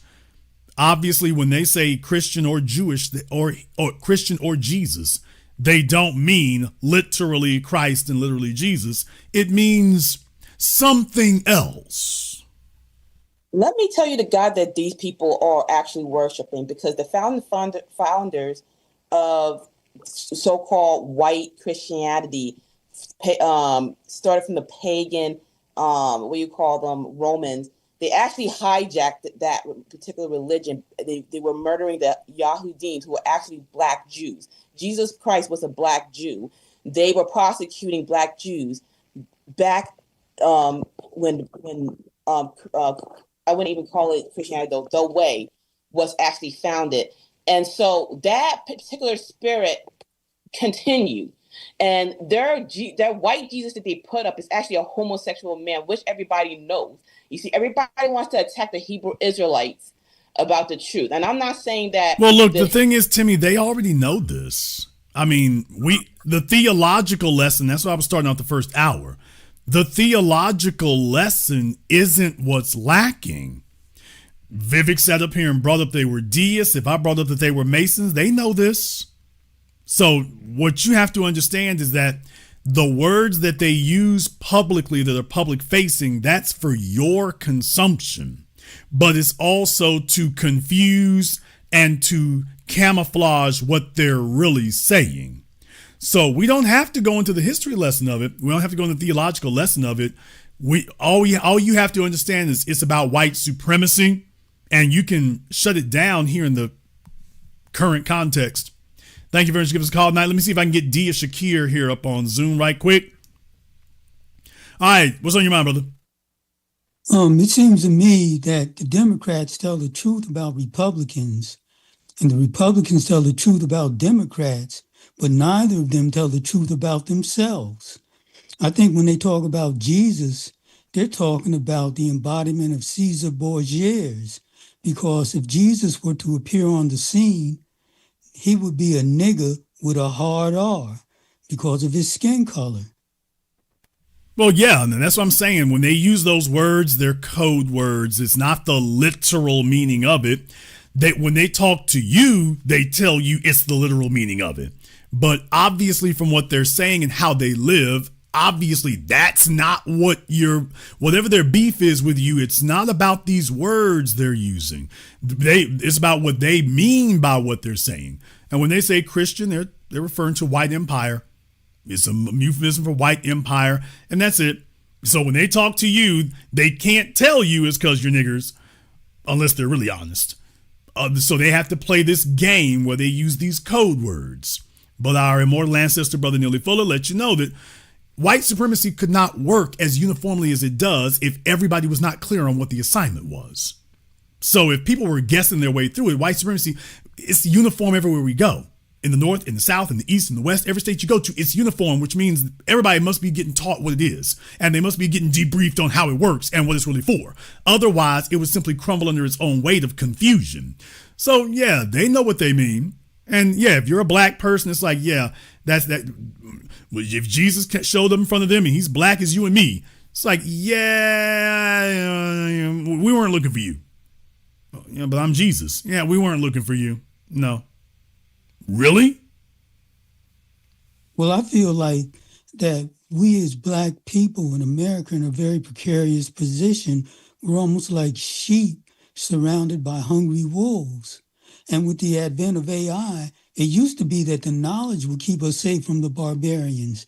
But now we have to find a way not only to develop centralized leadership, but also be able to make ourselves valuable to the world society and to America some kind of way. And I'm not sure that we can make ourselves valuable through the arts. I think it has to be something a little more potent than that. Oh no, man! Definitely having a concrete skill set, and resources and control of that. You're in the 21st century capitalist environment, so having control of your own socioeconomic abilities and resources is very, very key. Which is why they've focused all their efforts on denying us resources, much less control. Thank you very much for giving us a call tonight. We appreciate that. Let me see if I can get the bridge up here on Zoom right quick. And for everybody who's on Zoom, make sure you have your camera and your microphone turned on. The internet will not see you. I'm the only one who will, but just make sure we don't have any trolling issues. Just make sure everybody has their Zoom. Make sure you have your camera and microphone turned on just so we don't have any trolling issues. YouTube is not going to see you, just me. All right, Bridge, I can give you 5 more seconds here, and then I'm going to have to go ahead and move on. Make sure you have your camera and microphone turned on. I don't see anything. So, Bridge, I'll give you 5 more seconds, and then we have to move on here. So, if you're new around here, make sure you have that taken care of. I can give you 3 more seconds here, Bridge, and then we're going to have to go ahead and move on. All right, Bridge, I can give you 1 more second. There you go. All right, Bridge, what's on your mind? His video here is kind of laggy. He might not be able to see us or hear us here. Okay, Brother Bridge, I'm not really sure what happened. Thank you very much for giving us a call. Now, let me see if I can get Malcolm up here on Zoom right quick. Let me see if we can get Malcolm up here on Zoom right quick for us here. Where's Malcolm at? I'll give Malcolm a few more seconds here. Malcolm, make sure you have, to everybody who's on Zoom, make sure you have your camera and your microphone turned on just so we don't have any trolling issues. Nobody else is going to see you. It's just me. Well, I just need to make sure you have your camera and microphone turned on just so there's no nonsense. All right, Malcolm, what's on your mind? Unmute yourself, Malcolm. What's on your mind? Okay, Malcolm's working his way through this newfangled technology here. Let me see. All right, sorry. There you go. All right, Malcolm, what's on your mind? Yeah, you brought up something very interesting about how they would use Norse mythology. And that brought me about what Professor Black Truth said earlier, like a while back, about how they tried to mythologize the founding fathers, or how they had Saint Columbia, that old picture where they were moving out west and there was this glowing white lady leading them to the promised land of the West and everything. This also goes into, and I know it may sound crazy, flat earth theory. And basically there's other lands beyond the ice wall, other lands where there are fully white nations going on. And the reason I'm bringing all this up is because it goes into mythologizing their superiority. Like, right, that's what I was saying before when I was talking to Onan about that. I mean, it's necessary to motivate people. You have to give them something that inspires them and motivates them in your absence. Thomas Jefferson's not going to live forever.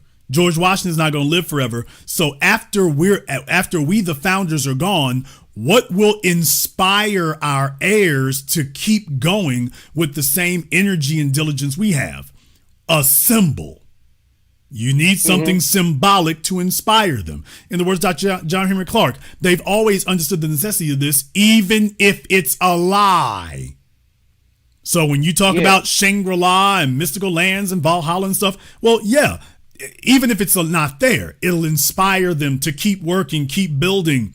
And even though that place isn't there, well, you got rockets now. You got rockets, you got weapons. So we don't lose anything because you've been inspired to keep building, keep making new technologies, new weapons, new conquest. And that will serve you long after you realize that this mythical place isn't really real.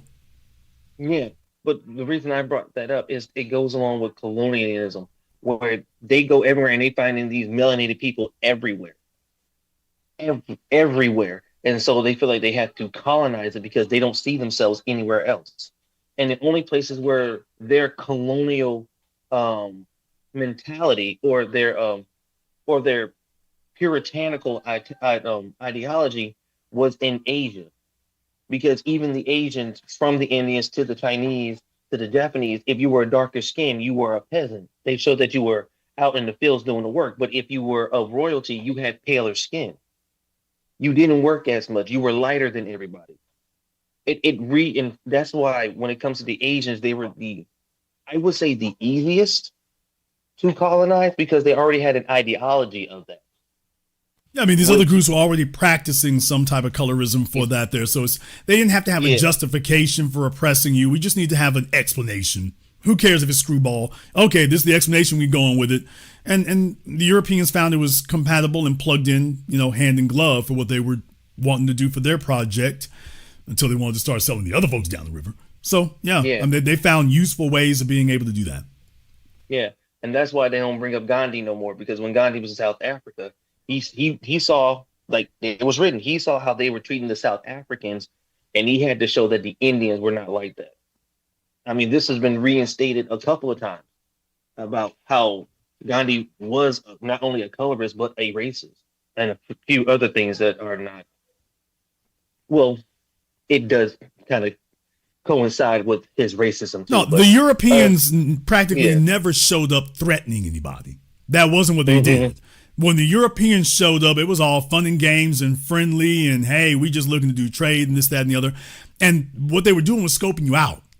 And the first thing they wanted to know is, where are your societal divisions? Well, you all must be beefing with each other over something. What is it? And once they found out what that was, everywhere you go, that's the wedge they worked. And they still do it to this day. Yep. Everywhere. But yeah, that's what I wanted to pull out. Like the mythology, how easy some people were able to colonize, it all coincides, which is really hilarious when it comes to how Rick Salami going on and Dinesh D'Souza and Cash Patel. It's really hilarious. Hell, even Myron Gaines. But that's why I remind you all, the reason why they can be so shameless about it, they've already crashed out. They don't have anywhere to go. No, Vivek, I'm just showing y'all, Vivek doesn't have a people to go to. Dinesh, it's the Indians in the chat giving him hell. He doesn't have a people to go back to.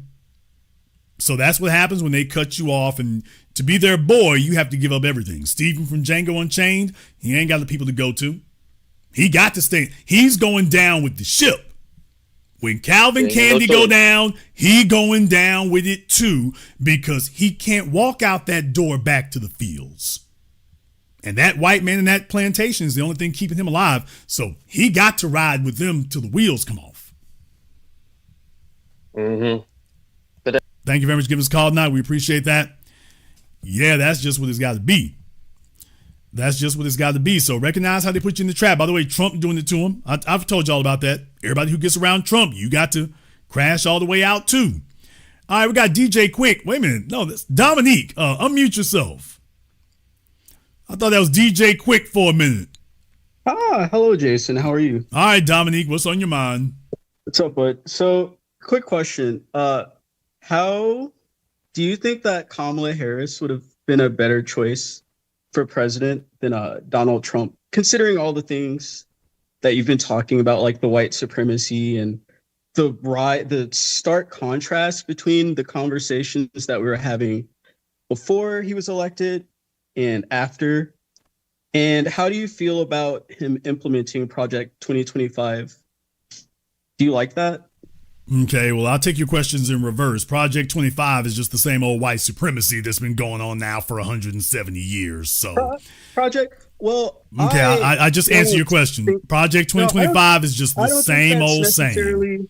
Project 25. Okay, true. I'm answering your questions.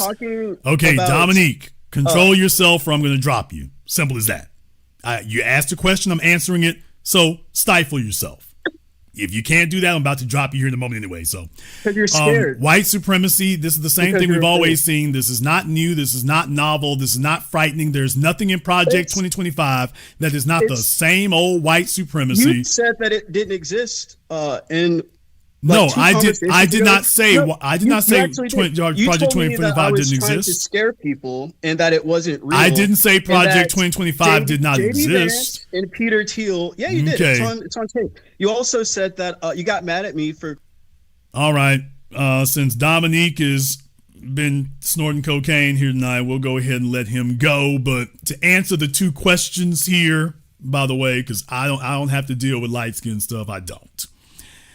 Dominique is used to his white girlfriend just, letting him wig out, and you got to have discipline over here. We don't do that. First of all, Project 2025 is just a continuation of white supremacy. There's nothing in there that wasn't already rolling. There's nothing in there that they have been working for the whole damn time. There was and is nothing revolutionary about it. Rolling back the 20th century, they've been trying to do that the whole damn time. Then again, you have to show us where's our progress in the 20th century. I said that Trump said that he wasn't on Project 2025, so you can't convict somebody for something that they did not say. You can only convict them for something that they did. You can't sit up here and say, oh, yes, that's for something they said they didn't say. But here's the thing about it. You don't need Project 2025 to see that Trump's a white supremacist. When has that not been the case? Project 2025 is not a requisite to convict Trump of white supremacy. Trump's been a white supremacist since the 70s, at least. Longer than most of us been alive. And yet some jackass tells me about Project 2025. There's the smoking gun. The Central Park 5 with the smoking gun. Only the slow bus kids were looking at Project 2025. These Gen Z and Gen Alpha. We're Project 2025. Okay, and what does that mean? He's a white supremacist. He's a racist. That's not news. I don't need a white supremacist think tank report to tell you that. I told you that decades ago. Project 2025. It's the same old white supremacy. This ain't no damn movie rollout. White supremacy starring Tom Cruise. What? Get the hell out of here. If you needed to see a Project 2025, you're already too damn slow. His white supremacist credentials been platinum plated. So it's not even worth talking about. And since he got elected, Jason, you're not talking about Project 2025. What's there to talk about? Tell me what is in there that they ain't been trying to do or doing the whole damn time. What's new? Tell me what in Project 2025 is new and revolutionary and we ain't never seen this before. See, the problem is they taking it to a whole new level now. What is in Project 2025 that wasn't already they were working on and trying to implement and that was new and revolutionary? Tell me what was the new thing that was in there? Damn, Jason, we ain't never seen this before. See this chapter right here. We ain't never seen this.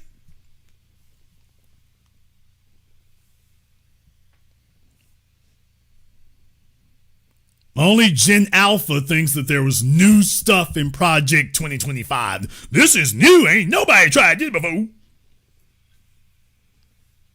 Ed Blum did not need a Project 2025, dummy. Project 2025 did not create the John Roberts Supreme Court. Project 2025 was a refresher on the strategy that was already in place. Stupid. They already had their people on the Supreme Court. Project 2025 was not a game plan and a strategy for taking over the Supreme Court. They already got it.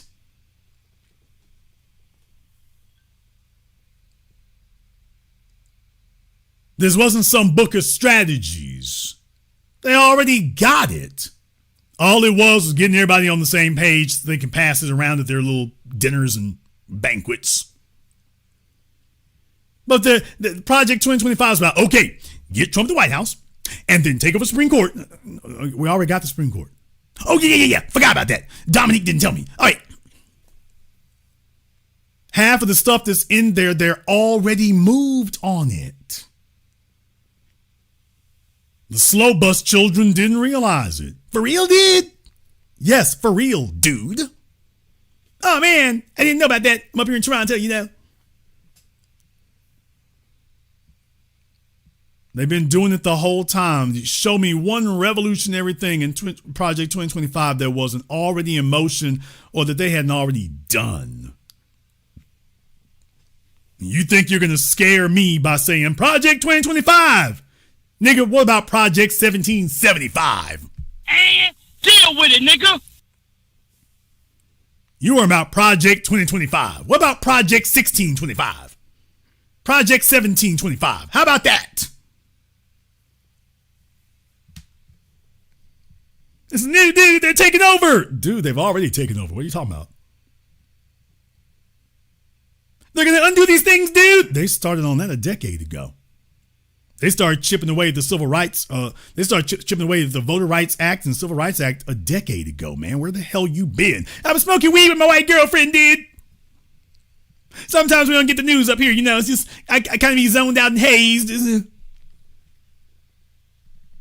Like, okay, little nigga, I understand it, but you need to catch up, not us.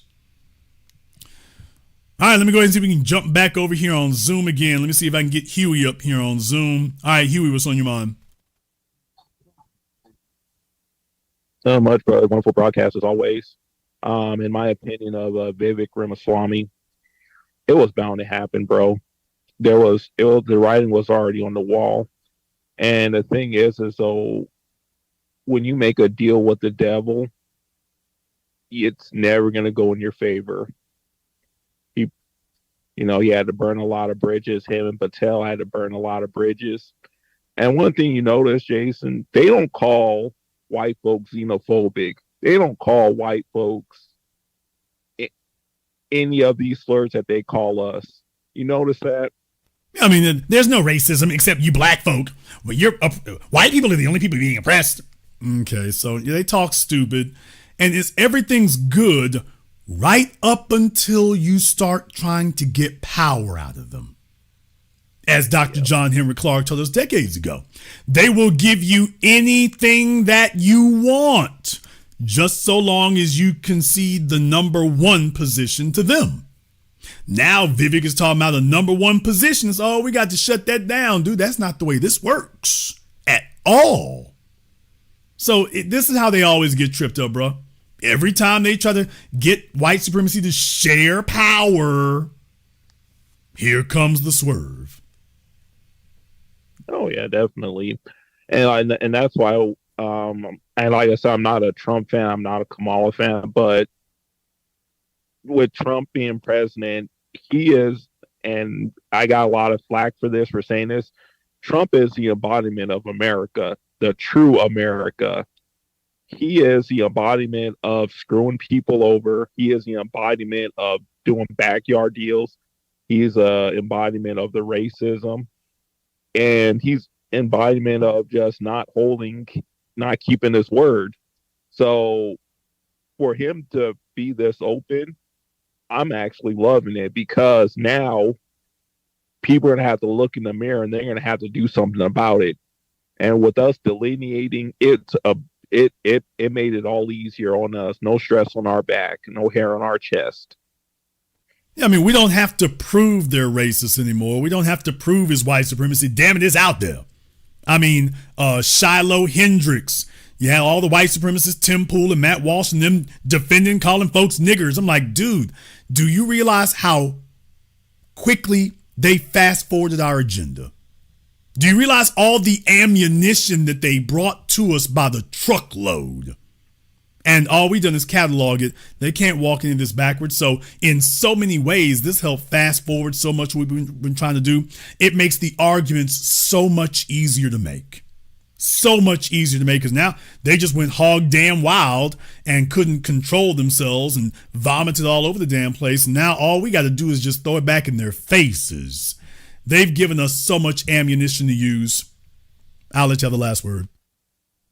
Yeah, like I said, if we had a Democrat, it'd be that soft pedal white supremacy. It's going to be we're going to have a bunch of bootleg tokens over us. And that's why I say it's like each party, they have their way of like treating us like shit.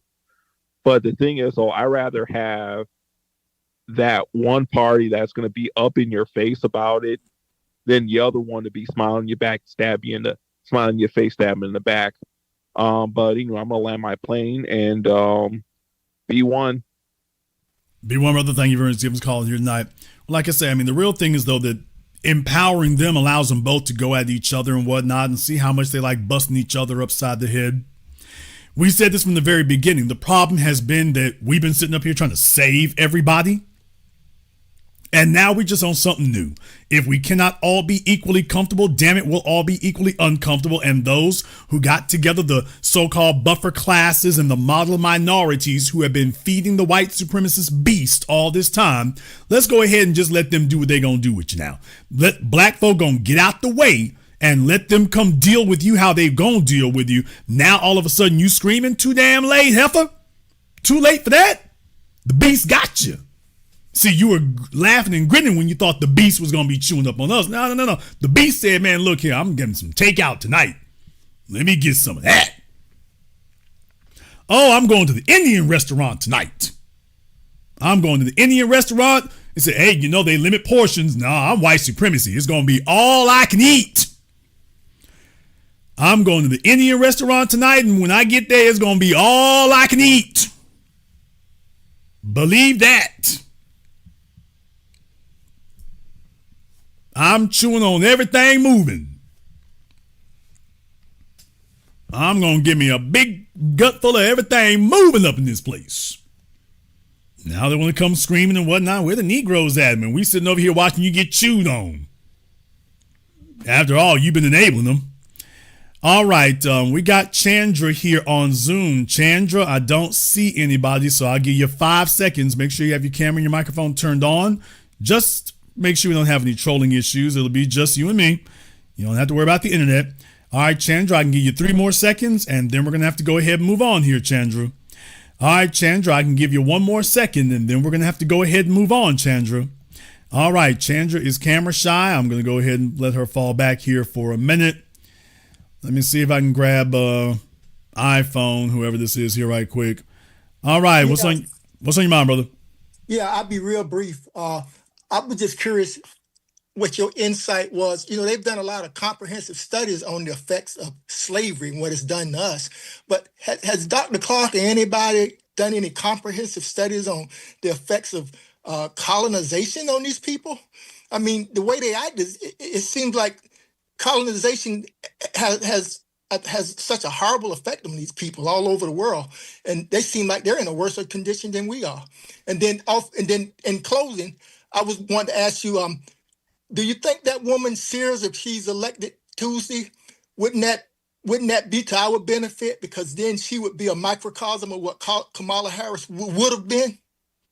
I mean, look, if Sears wins, doubtful, but if she did, like I say, I mean, the Democrats take it on the chin. So the real thing right there is that, hey, this is what y'all get for not giving us anything to vote for, period. And that we're showing you through our actions, not our words. If you don't give us something to vote for, it's not going to happen. So that's the way that works. As far as colonization is concerned, you have to remember colonization is practiced differently in different places. So it wasn't a cookie cutter strategy. It was this creative venture. We know what the goal is. Now we have to crack the code and crack the puzzle of how you execute it here. Going into Asia was a very tricky venture. Remember, the largest empire the world has seen was not the Roman Empire, it was Genghis Khan. So just remember that China was the largest empire that the world has seen, not the Romans.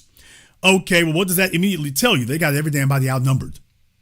So you can't walk over there talking about you gonna boss up. That's not going to happen. So if you're going to take them, you got to do them differently. Thus, the Opium Wars. When they realize that fighting these people is not really an option, here we go with the Opium Wars. So, we're going to get you through another means. So you see, colonization wasn't really in the standard text that we're accustomed to. Yeah, we're going to get you, but not the same way. Then we have India. Once again, India was a different project there, the East India Company. We know what we're trying to do here. We're playing on certain people. So colonization, if you don't understand colonization in the framework of white supremacy, then it all just starts to get very confusing because they don't do it the same way everywhere. They want the same result, but they don't execute it the same way. In some places, they want to be worshipped, and that's always useful, but it's not always necessary. So that's the thing right there. So there are some places where the fingerprints are more obvious to something we're accustomed to, but not always. What you're looking at is the end result. Now, in the modern context, it's taken on that bullying, hazing, oppression thing, where you have to be the best ass kisser. Now that's what you're noticing now. It used to be you had to be the best collaborator over there. But so long as you did what they said, that was all they wanted. That's not enough anymore, not in the modern context. Now you have to try to be the honorary white person. It's gone beyond just hazing. You have to degrade yourself. We don't trust you if you don't make it very clear that you wish you were us. Yeah. That's where we at today. So if you're looking for hallmarks of behavior, see how it's morphed and transformed into that. Mm-hmm. But colonization does a number on everybody. The real point, though, is to get you not realize it's done it. I'm sorry, not to not realize it's done it, but that you're not fighting it. There's the real thing. That you're not fighting it. What do we have to do to get control of you, control the resources, dominance of your people in your society here, but you're not putting up a fight? And that's what you're really looking for. That's what happened everywhere. We dominate you and you're not fighting us. Some places we're going to appeal through your religion, other places through colorism, other places here's some beads, other places here's some gold, let's appeal to your greed. Other places, try some opium. But the end result would be, how do we dominate you and you're not fighting us? Because for those of you who don't remember, with the opium wars, remember, they started doing it first. They fished it out. They farmed it out to some of their agents in England. They farmed it out to some of them to get the opium in there. China caught on to it relatively early. They caught on to it relatively early and like, hey, this stuff's illegal over there with y'all, but y'all flooding us with this. You got to back off of that. What did they do? They told them, oh, sure, we're going to do that, and then didn't do it. So then China says, okay, we shutting it down. And that's when they said, okay, nah, you ain't shutting nothing down, boss. It's going to keep rolling. Here come the guns. And for a while, that's the way it continued. So when you realize it's not a one size fits all, but it's a one goal fits all. The technique will be different, but the result needs to be the same. So when you realize that's like, yeah, and for a while, the Chinese were not fighting them. Not because not so much they didn't resist and stuff. I mean, it doesn't really get stopped until decades later. Mm-hmm. And so what do we got to do to get you to stop, for us to dominate you and you're not fighting us? Because that's the ideal situation. Wars are expensive. They're expensive, they're costly, and in the white folks' case, they're outnumbered. So conquest at gunpoint isn't really a long-term viable strategy. How do I get you to be dominated and you're not fighting me? And then eventually you'll never remember what it was like for you to be free. That's where India is today. India does not remember what it was like to be before they started identifying with white people. They don't remember what that was like. Oh, yeah, that's right. I never thought of that. Yeah. Ideally, they want you to get to that point. Now, for us, it's a hell of a lot harder because you can look in the mirror and see something ain't right here. I don't think I'm white. I don't know how I figured that. I got a sneaking suspicion I ain't white. But with the Indians, you can pull that game. With the Asians, you can pull that game. With the Spanish, you can pull that game. So that's the long version of the story right there. Colonization is a real problem. It's done a humdinger on people, but ultimately it's to inculcate them into the religion of white supremacy. And it works on those other folk. Now they've got them desiring to be members of it. The previous project was about conquering you. Now it's about assimilating you. Yeah. Well, in closing, I'd like to say I think a lot of that fentanyl that's coming into America, it's probably coming from China. You guys have Ain't no probably. Thank you very much for giving us a call tonight. No, China's letting you know, by the way, hey, dude, our turn to play the opium wars. Hey, y'all destabilized us. Y'all destabilized us until Mao Tse-Tung and them got things completely straightened out. But yeah, we done with that. Our turn to play opium wars. Dude, we're gonna have the pharmaceutical industry on lockdown. our turn to play Opium Wars. Oh, you don't want to play? Hey, sound familiar? Ain't nothing gonna stop. It's gonna keep rolling. Let me go ahead and see if we can get Blanco up here on Zoom right quick for me. Yeah, y'all, colonization does a number on everybody. You start playing that game where you dip your toe in the pool and think you're going to go giggle it up with them. It's like, dude, they didn't come to play with you. They came to devour you. All right, Blanco, what's on your mind? What's up, Jason? I'm reminded of what you're saying. I'm reminded of when Jillian Michaels went on CNN, and she was talking about how only 2% of white people own slaves, trying to act like it was a gotcha moment. And then in a way, like, you're telling on yourself, because, okay, so only 2% of the entire population owns slaves, right? It is in the financial bracket to be able to do that.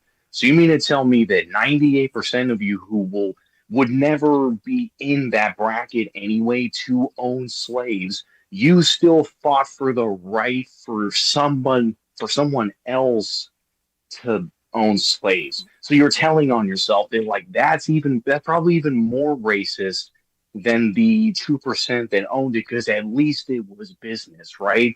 You know what I mean? Like, so these people that are following in the code, whatever that's going on, it's like, well, what did you expect was going to happen? It starts with anti-black racism, but it's like, dude, what did you think was going to happen? You're supporting a system that would never want you in here. So if anything, you're just a means to an end, and they'll roll over you. And, they're just finding out that MAGA's racist, but yeah, like, it's crazy. Well, here's the thing about it. I want you all to understand, just a reminder here. These folks have had these white supremacist websites, chat rooms. So it's become like an internet. You have thousands of internet, basically global think tanks. And what they do, whether it's Jared Taylor's or whatnot, they try to come up with new explanations, novel ways of addressing things, and historical distortionism for the purposes of deceiving the society. So when they sit up here and say, well, most white people didn't own slaves. Well, that's a non-issue. That's irrelevant. The thing is that the social order was conducting a slavery campaign, and everyone, the majority of white society, was in on condoning it and protecting it. So you did not have to own slaves to be a part of the institution of slavery. You didn't have to own them. Everybody was in on it, facilitating it, protecting it, providing for it, capitalizing off of it, employed by it. So the majority were benefiting from it. So everybody was in on that. It didn't matter who owned it. Everybody was a part of not just the institution, but the industry. Now, there's the real thing about it. Well, Jason, make that make sense then why you would be liable for it. Okay, let's try this a different way. Would we ask if you had a company that was printing magazines of inappropriate sexual behavior, maybe some underage people, would we arrest just the owner of the company, or would we arrest all of you? Well, no, I don't own the company. You're printing it. You're distributing it. Now, you tell me, in today's context, today's world, would we say, oh, wait a minute. No. He doesn't own the company. They just work here printing it and taking photographs and distributing it and sharing. They just work here. I mean, they're part of the industry, but they don't own the company. Well, that wouldn't hold water today. That wouldn't mean nothing. here comes Jillian Michaels telling you, wait a minute now. I mean, he doesn't own the slaves. He's just the overseer. He just works on the plantation. He just works at the auction house. He's just auctioning off your kids. But he doesn't own your kids. He's just working for the auction house, and all they do is sell your kids. Brother, that wouldn't work today. We'd be grabbing all the asses. Phillips, like, all the NBA players, so they don't own the team, right? So why are the players getting, the brunt of the legal, full force of the law? Right Chauncey now? didn't own the bogus card counting machine. He didn't own that. Okay? Right. They said, get your ass in this paddy wagon with the rest of them. So the owner, so they do know at some point not to blame the owners when it's convenient. But yeah, what's funny is most people, their pockets wouldn't get ran through anyway when it comes to the distribution of the East India Trading Company and the way that the Bermuda Triangle and, like the slave ships and whatnot. Like most of those families are the Chase family, the JP Morgan family, like all the deep banking families that, that's who would get their pockets ran through. So it's actually more offensive to white people, I guess, that like you want reparations, you want tangibles, but you're not even gonna go through my pockets. That well, yeah, because you're broke. Like you're part of that 98% that you're so dumb that you fought for somebody else's right to own people. Like you were never even gonna get, even if they won, like you were never gonna get rewarded for fighting. You were just in this with me. But, man, the real tragedy here and the real travesty and the real insult is, by the way, the slave owners got reparations. Jillian Michaels has never complained about that. I'll be damned. So they were the worst barbarians in American history, and they got compensated. Are you kidding? And you're telling us what we're not supposed to get? So the slave owners can get compensation for being animals and barbarians, and we're not supposed to get anything. They had it rough, And for Jillian to say something like that is especially heinous, because as a Jewish female, what you're saying, Jillian, is that that Germany should never have given Jews reparations. What they should have done was simply stall you for a century until all of the folks in the death camps were dead, and then say, well, nobody's still alive. Or it doesn't even matter, because remember, in Tulsa, Oklahoma, we got a couple of females who are over 100 years old, and they still saying, oh, you're not owed anything either. So what Jillian's saying is that that's what Germany should have done. Germany should have just denied you and refused to pay until you were all dead, and then say, we don't owe you anything, because nobody who we actually did anything to is still alive. Well, that's what they should have done. Now, would she say that? Or would she say, oh, hell no. If you stall, all that means is the meter is still running. If you wait until we're all dead, we're not going to let this go. The meter is still running. Well, I'm pretty sure that's what she would say.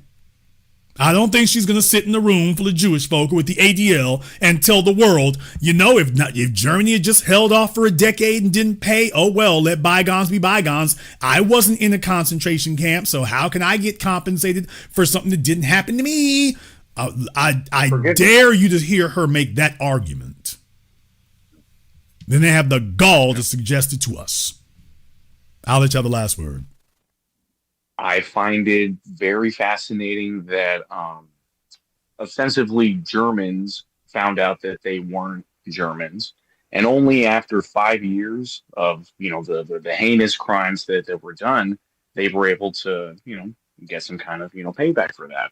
So you're telling me since like 1517, roughly, even the Spanish Inquisition, so you're telling me since 1517 all the way up until at the very least 1865, that's at least 300 years, roughly, whatever. You're telling me that you can get payback after 5 years of bullshit, but you can't get payback after 300, whatever years. It's still, the clock is ticking, like you're saying. So there's a bigger payout coming, huh?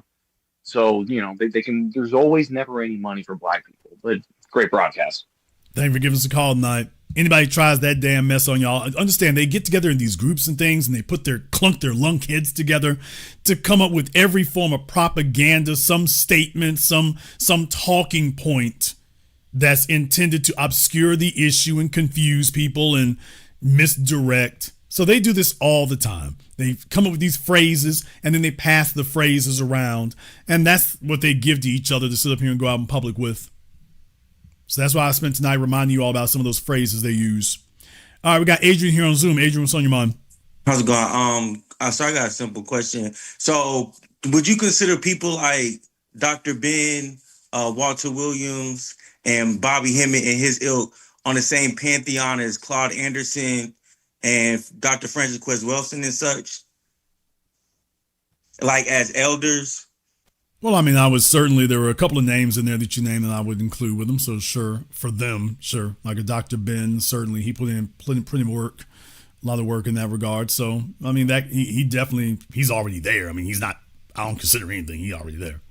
Right. And it's like, so, because like essentially religion is just faux. It's just false. It's not something that, like we can make a religion off Martin Luther King right now. He's a prophet, tell his story, make a Bible. So all of it is just a farce. I mean, no, you can create religions. I mean, Joseph Smith, the Mormons, Latter-day Saints. I mean, you got people have created religions within the last century, or the last 50 years. So sure, that it has been and it will continue going on. Yeah. All right. Well, that's all I had to ask. Thank you very much for giving us a call tonight. We appreciate that. And by the way, I don't take a problem with anybody's religion. I have absolutely no issue with that whatsoever. Your belief system is perfectly fine by me, bro. We're never going to fight over that at all. What you do in church is between you and God. What you do out here in the streets between you and me. So, but the problem becomes, of course, when you start trying to impose a belief system or say, okay, I need everybody to roll with this because this is what I'm doing. There's where it becomes an issue. But whatever you believe, I mean, you can believe whatever you want to. I'm never going to have an issue with you based on that. Now, if you believe in white supremacy, you can believe in that too. Just understand, I suggest you be careful with your belief system. Be careful with that belief thing. All right, we got Morpheus here on Zoom. What's on your mind, Morpheus? How you doing, Jason? Great broadcast once again. I'm going to steal one of your words, and this is good. The Indian coons have been talking real reckless. You put the grand, you showed all of them. We all know about, I can never pronounce his name, Venmo, whatever his name is. You know what I'm talking about. And they've been showing their butt, being anti-black, because we all know the name of the game here in America. If you want to show allegiance to white supremacy, just show how much anti-black you are, and specifically anti-foundational black Americans, because we see the Caribbean coons do it and the African coons do it. And even they're getting their wake-up call.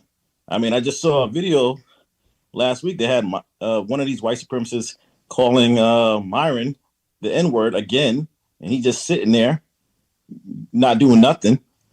We see what's going on with, what's that dude, Officer Tatum. They giving him his coon wake up call. And I don't know if you talked about it because I was going in and out of your broadcast.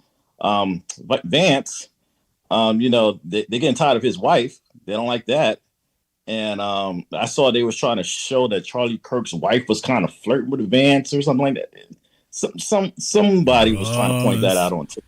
About Erica Kirk, man, y'all know I was on that from day one, so you can go back and listen to me right after it happened. I was letting y'all know she moving kind of funny style.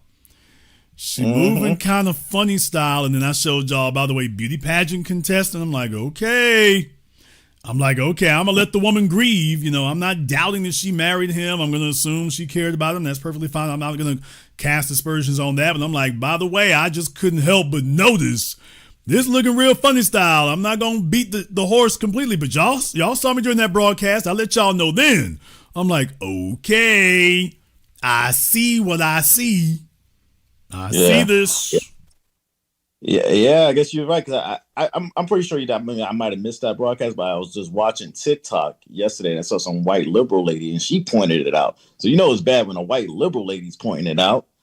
And so yeah, everyone's getting a wake up call, and I see this as good. I see this as an ancestor. I've been seeing this for a while. I say this since the first Trump election, that the ancestors are moving. It from people from the outside, it looks like we're in trouble, but it's not. because, like you said earlier, they're moving so sloppy. We don't even have to make the argument for racism no more. We don't. When Biden was in office, when people like yourself and myself were trying to talk about the Democrats, how they're no good, everyone saw it with the Biden administration. They put all these immigrants in black neighborhoods, making it rough. You can go to Chicago right now.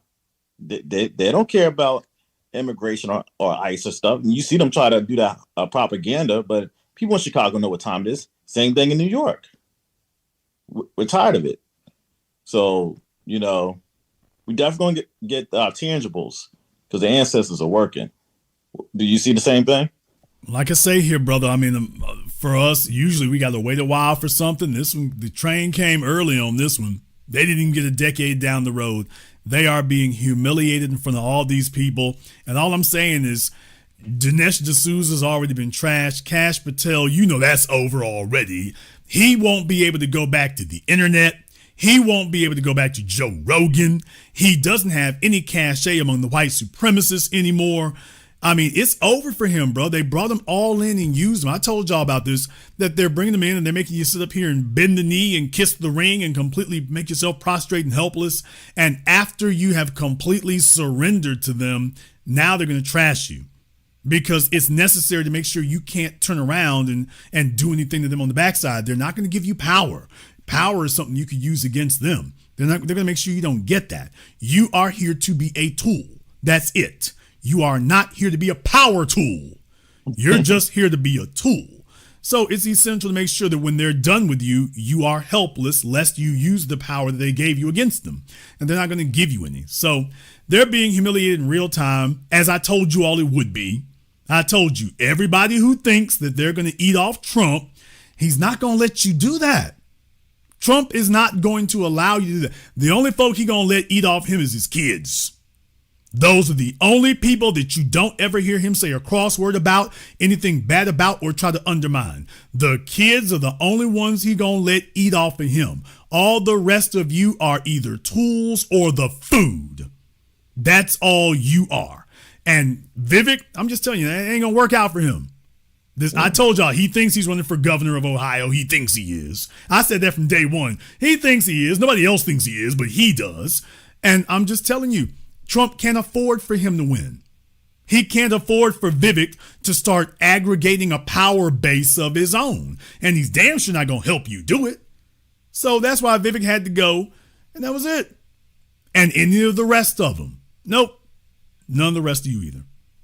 I think the next shoe to drop is that Nick kid. I saw him made, what's his name? Tucker bow down to him. But I think they're propping him up for the young people. But I feel like he's going to get propped down because, one, he's Mexican, and two, he's Catholic. And we know the white supremacists here don't like Catholics. They like Protestants. So, but I think they're using him so what his rhetoric can be mainstream. But Nick Fuentes is an internet. They tried to. I talked about this before. Them trying to re-platform him and sitting up here trying to resurrect him and re-legitimize him. That's not going to work. Nick Fuentes has attacked literally everybody and anybody.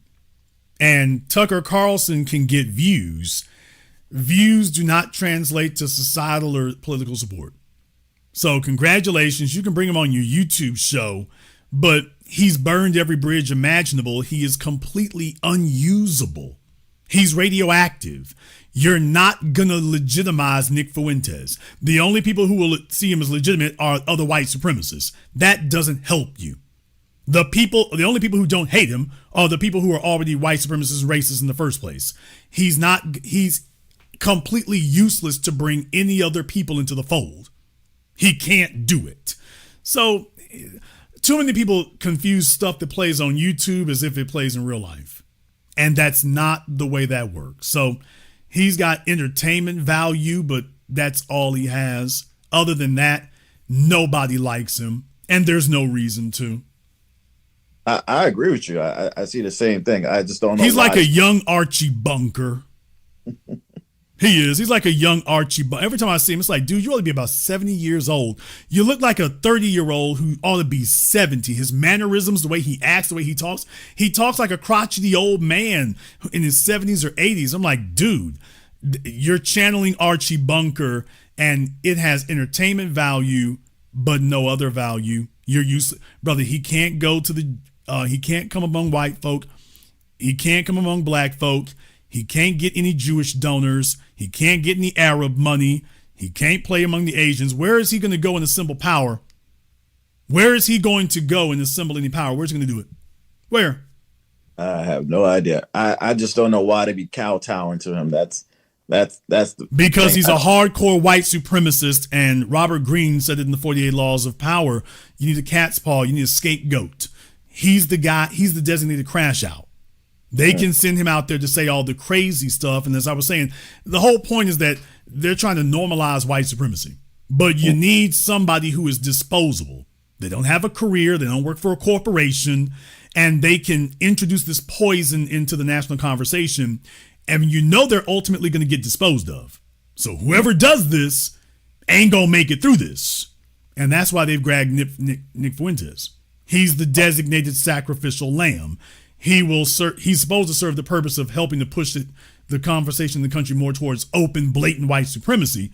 But they know ultimately there's no way he can survive this. Well, that's okay. His job is to help move the conversation. And then after he's destroyed, we'll find another crash out to take over after that.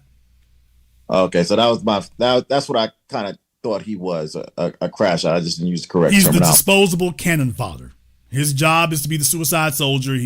They know he's not going to make it through it, so he's disposable. And all they're going to do is, I didn't agree with everything he said. The fact you brought him here told us everything we need to know. That's the card they're going to try to play with. I didn't agree with him. I just thought we should talk. We should talk about white supremacy. You thought we needed to talk about that? So they know what they're doing. And they know that he's ultimately going to be disposed of, but that's the whole goal. He's useful for that. He'll be disposable. And they're hoping that hopefully he'll make a few yards on the field for them. Thank you very much for giving us a call tonight. They're just hoping he can move the ball down the field a few yards.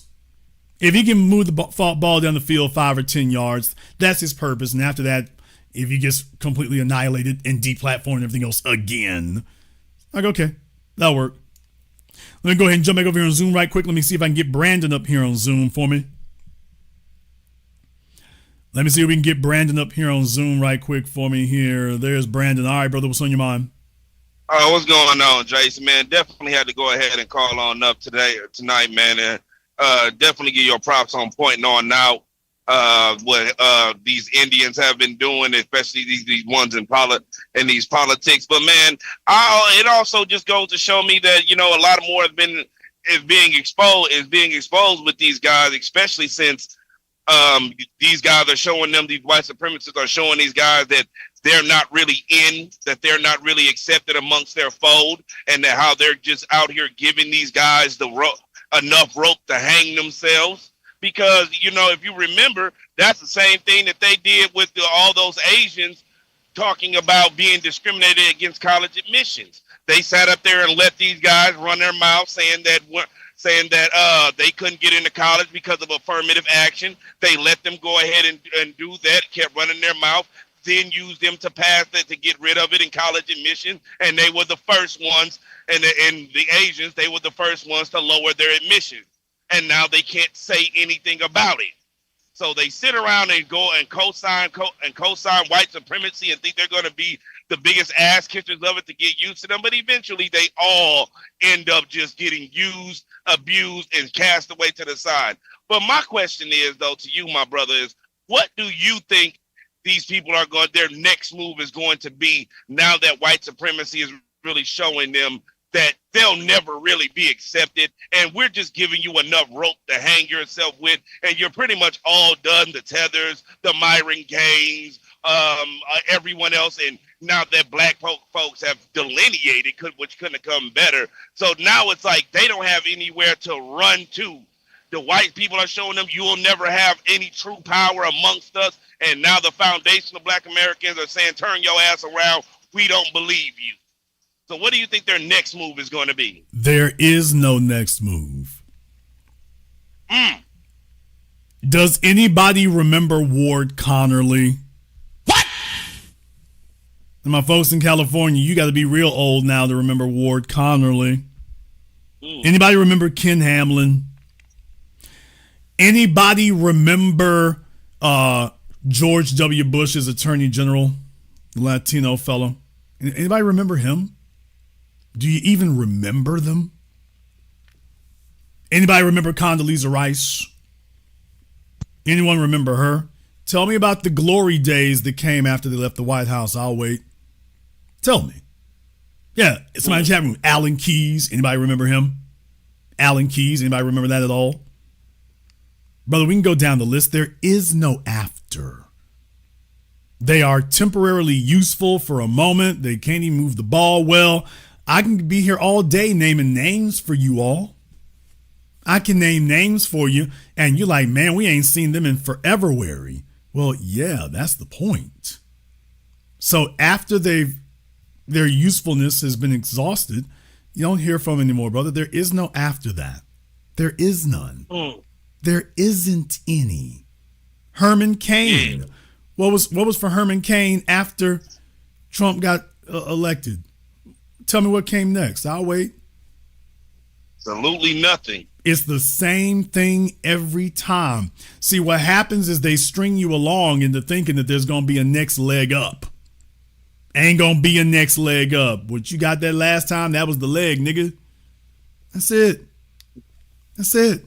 And that was enough leg to step you up so you can hang. You got to bring you up far enough so you can hang good when we drop this door on you. Yeah, just know so I can get this rope around your neck. And so it's the same thing every time. So we can go down the list. You're the bought and paid for bootlicks, and when they're done with you, that is it. They will scuttle the ship, so you can't circle back and you're not going to have any power to come circle back and bust on them. So it's the same thing. So but this time it's just so incredibly blatant. Kash Patel, Vivek Ramaswamy. That's why I remind you all, Nikki Haley. Dude, there is no next. It's over. There isn't going to be a next. There's just going to be a footnote in history and a question on Jeopardy trivia. And that's going to be all. They sold their souls. They can't go back anywhere else. That's how the system gets you. Condoleezza Rice can't come to Black Society. She can't come to the HBCUs. White folk don't want to hear a damn thing she got to say. Where are you going? You ain't doing nothing. You're not doing anything. Kamala Harris, same thing. It's not just Republicans. Kamala Harris saying that when the system uses you and they're done with you, that's it. It's like being a professional athlete. It's like being a person with a record deal. As long as the record label wants to give you another album, that's one thing. When the record label is done with you, that's it. Career over. Career over. So there's nothing to get. Mm-hmm. But my question, all right, then, no, that's definitely 100% true. But what do you think is going to mean for the group? Because these people were not alone. Their groups represented this. Their groups also supported them in these endeavors. These people did not get infamous to their status alone. You had a lot of Indian people also feeling this way about who are not in politics like this. You got a lot of coons. You got a lot of tethers. You got a lot of people that Dinesh D'Souza predates all this. Dinesh D'Souza predates all this. He's been doing this mess for decades. I've just tried to teach you all that white supremacy didn't choose these places by accident. So when they talk about Asia, whether it's India or the Orient, they know who they're dealing with. They know who they're dealing with. They're very known quantities. And what they succeeded with them was to get them to aspire to whiteness. Something that hasn't worked on us. These other groups, they've gotten them to aspire to whiteness. That's their goal. So you see, they take the abuse differently from us. Their reaction and response to it is different from yours and mine.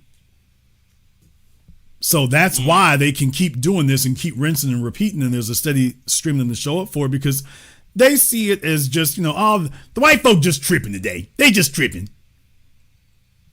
You and I don't do that mess. But for them, it's just, the white folk just tripping today. Sometimes they do that. They just tripping.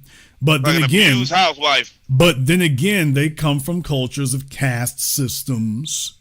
and hierarchies. So you see, as far as they're concerned, that works. You and me don't sign up for caste systems or hierarchies, but these are not foreign things to these other people. So that leaves them particularly vulnerable. And when they see these things, rather than them having the visceral, hostile reaction that we have, they have a much softer one. So for them, as soon as Trump get out the way and they get back to the soft white supremacy, they're going to quiet down.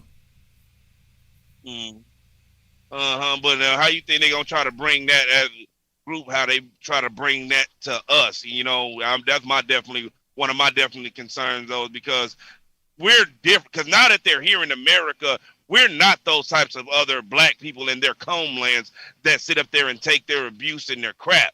So we always been on the clap back and always ready to go ahead and stand and fight. We're not aspiring to be white or bleaching our skin or aspiring to be anything like the white supremacists. We exercise that daily, and our daily offense that we have no intentions to try to be anything of the Caucasian race. So I'm definitely thinking about what does that mean as their numbers start growing, and what type of altercations that we're going to have as they become more and more. That now we know they're okay with the abuse, that they're going to get slapped around, take it, no damn problem. White daddy, I still love you.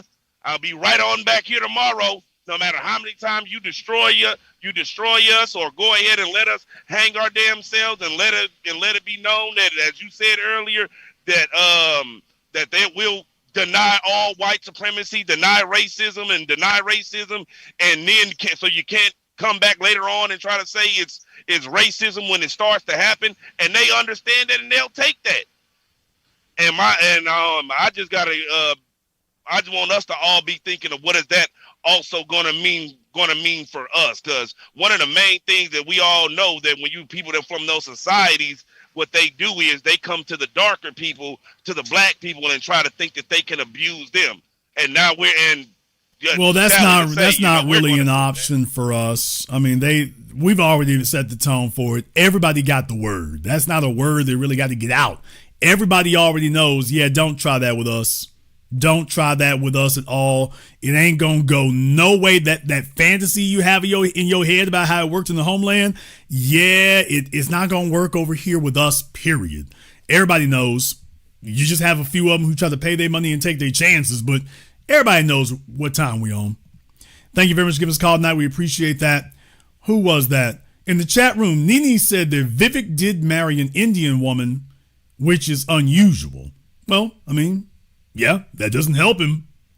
Usually by the time they get second generation, they go looking for a white person or a black person, but they go looking for a white person usually by the time. The males are a little bit different in that regard. Now, the males are trying to hold a little bit stronger because there's a lot of disrespect coming from the Indian females toward the males. It very, very much mimics what we see in Japan, China, South Korea, where the Asian females in Japan, China, South Korea are very disrespectful to the Asian males. They don't think very much of them. They get online, they make it very, very clear they want a white man. So the fellas try to hold that racial line. The females, though, have been dominated and colonized. Let me go ahead and see if we can get Dotson up here on Zoom for me right quick. All right, Dotson, what's on your mind? Hey, Jason, how are you? All right, brother, what's on your mind? All right. I just want to come from a different perspective of this whole Indian thing. I worked 30 years in the IT field, and I see it way back in the 90s when they first started to come over to America. Basically, this is around the offshoring, outsourcing. Let's hurry up and bring these Indians over here for cheap labor. So through my career, I would see them kind of get grounded, and they would kind of like bring their racism over here because even though they were darker than us, they would look down on us and blend with that whiteness. And just like you were saying, that second generation up in the 2000s, they would only look for the white men and they would disrespect their own. They love black culture, but out front, they were with the whites. And so now I think this is just hilarious to see this whole thing fall from the top with Vivek and Cash and even J.D. Vance and his wife, to see how the Indians are perceived now. I live in the States, but also have citizenship in Canada. There's also a perspective where there's Indian fatigue. And let me tell you, in Toronto, they are fed up with the Indians. It's almost like they kind of came through kind of low and nice, kind of like the guy from The Simpsons. I can't remember the character from The Simpsons who has the little convenience store. But they kind of snuck their way in, and now they have a population, and now they're in government, and people in Canada are kind of not too happy about it. Yeah, I mean, a lot of folk really don't think about those things for a few moments, Alberta in Canada, there's a lot of ethnic stuff.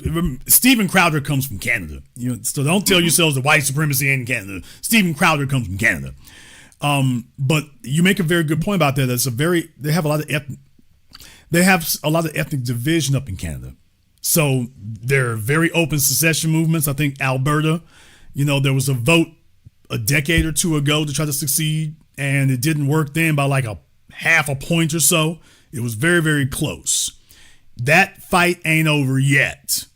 So yes, there's a very strong ethnic division there, and a lot of people kind of discount it. They're used to that being a, quote, a problem in America. Like, it's a problem everywhere. It's a problem everywhere. You're not going to get away from that. So don't let Canada fool you, folks. He's telling the truth about that. There's a lot more of that. And as time goes on, I think Canadians have done a very good job of concealing it and downplaying it and not being as blatant as they are here in America with it. But when that train gets off and rolling from the station, it'll be the same old thing we've seen before. It is. And one more thing I'd like to add is it's just hilarious because living through the 90s and the 2000s, like I said, I worked on Wall Street and I had to work with a lot of these people, and just the contempt that they have for us. I mean, they come through, they don't really have a skill set. They just buy in as true capitalists and they play that nice game and suck up the white folks. That allows them to kind of get in and build up the numbers. And then once they have their numbers and they have power and make it to management, that's when their racism comes out and they look out for themselves. And they flow straight with the white folks. And that's why it's so hilarious to see this in popcorn mode as this stuff starts to fall down. But I'll land my plane right there. Thank you very much for giving us a call here tonight, brother. We appreciate that. I think that was Quebec, because I'm thinking about French. So I want to say that was Quebec.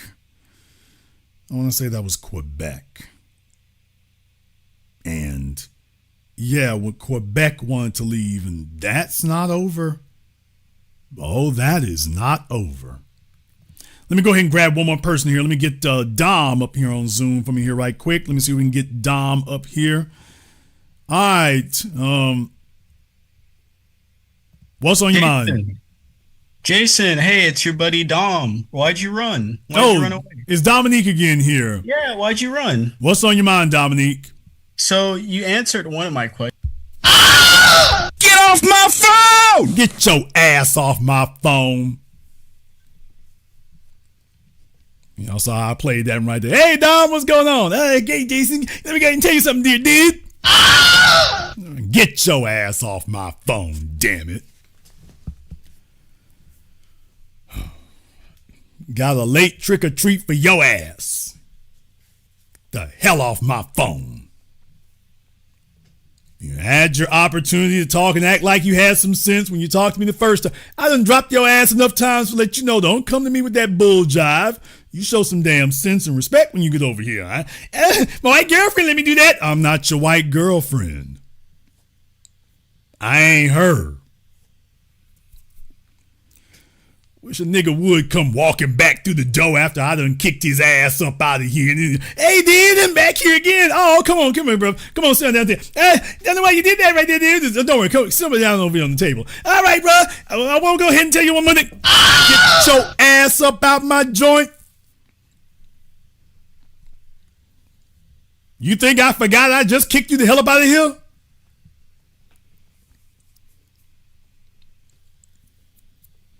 Y'all better tell him about when somebody don't show some sense at the B1 barbecue.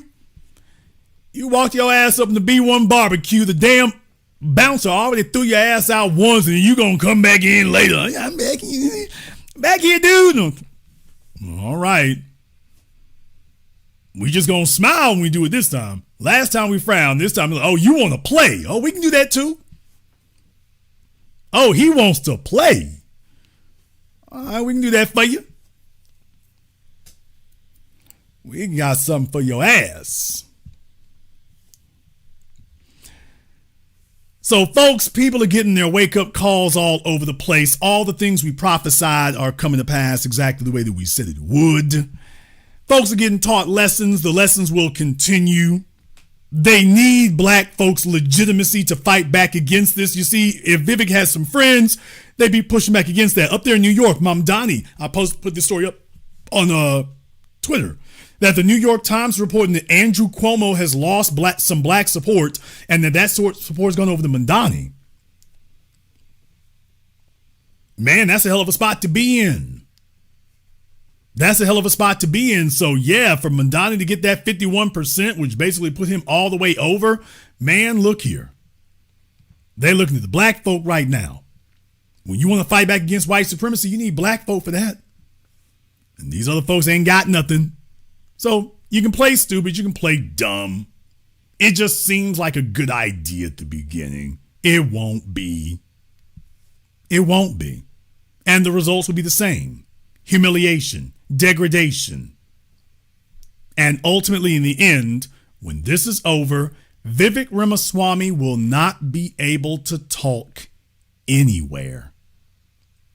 He bought into the idea that America is a white supremacist plantation, and that if he convinces them that he's more down for the cause than they are, then they will be more down for him.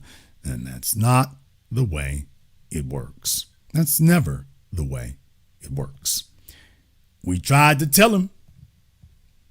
What Juvenile said, tried to told you, but you just didn't hear me.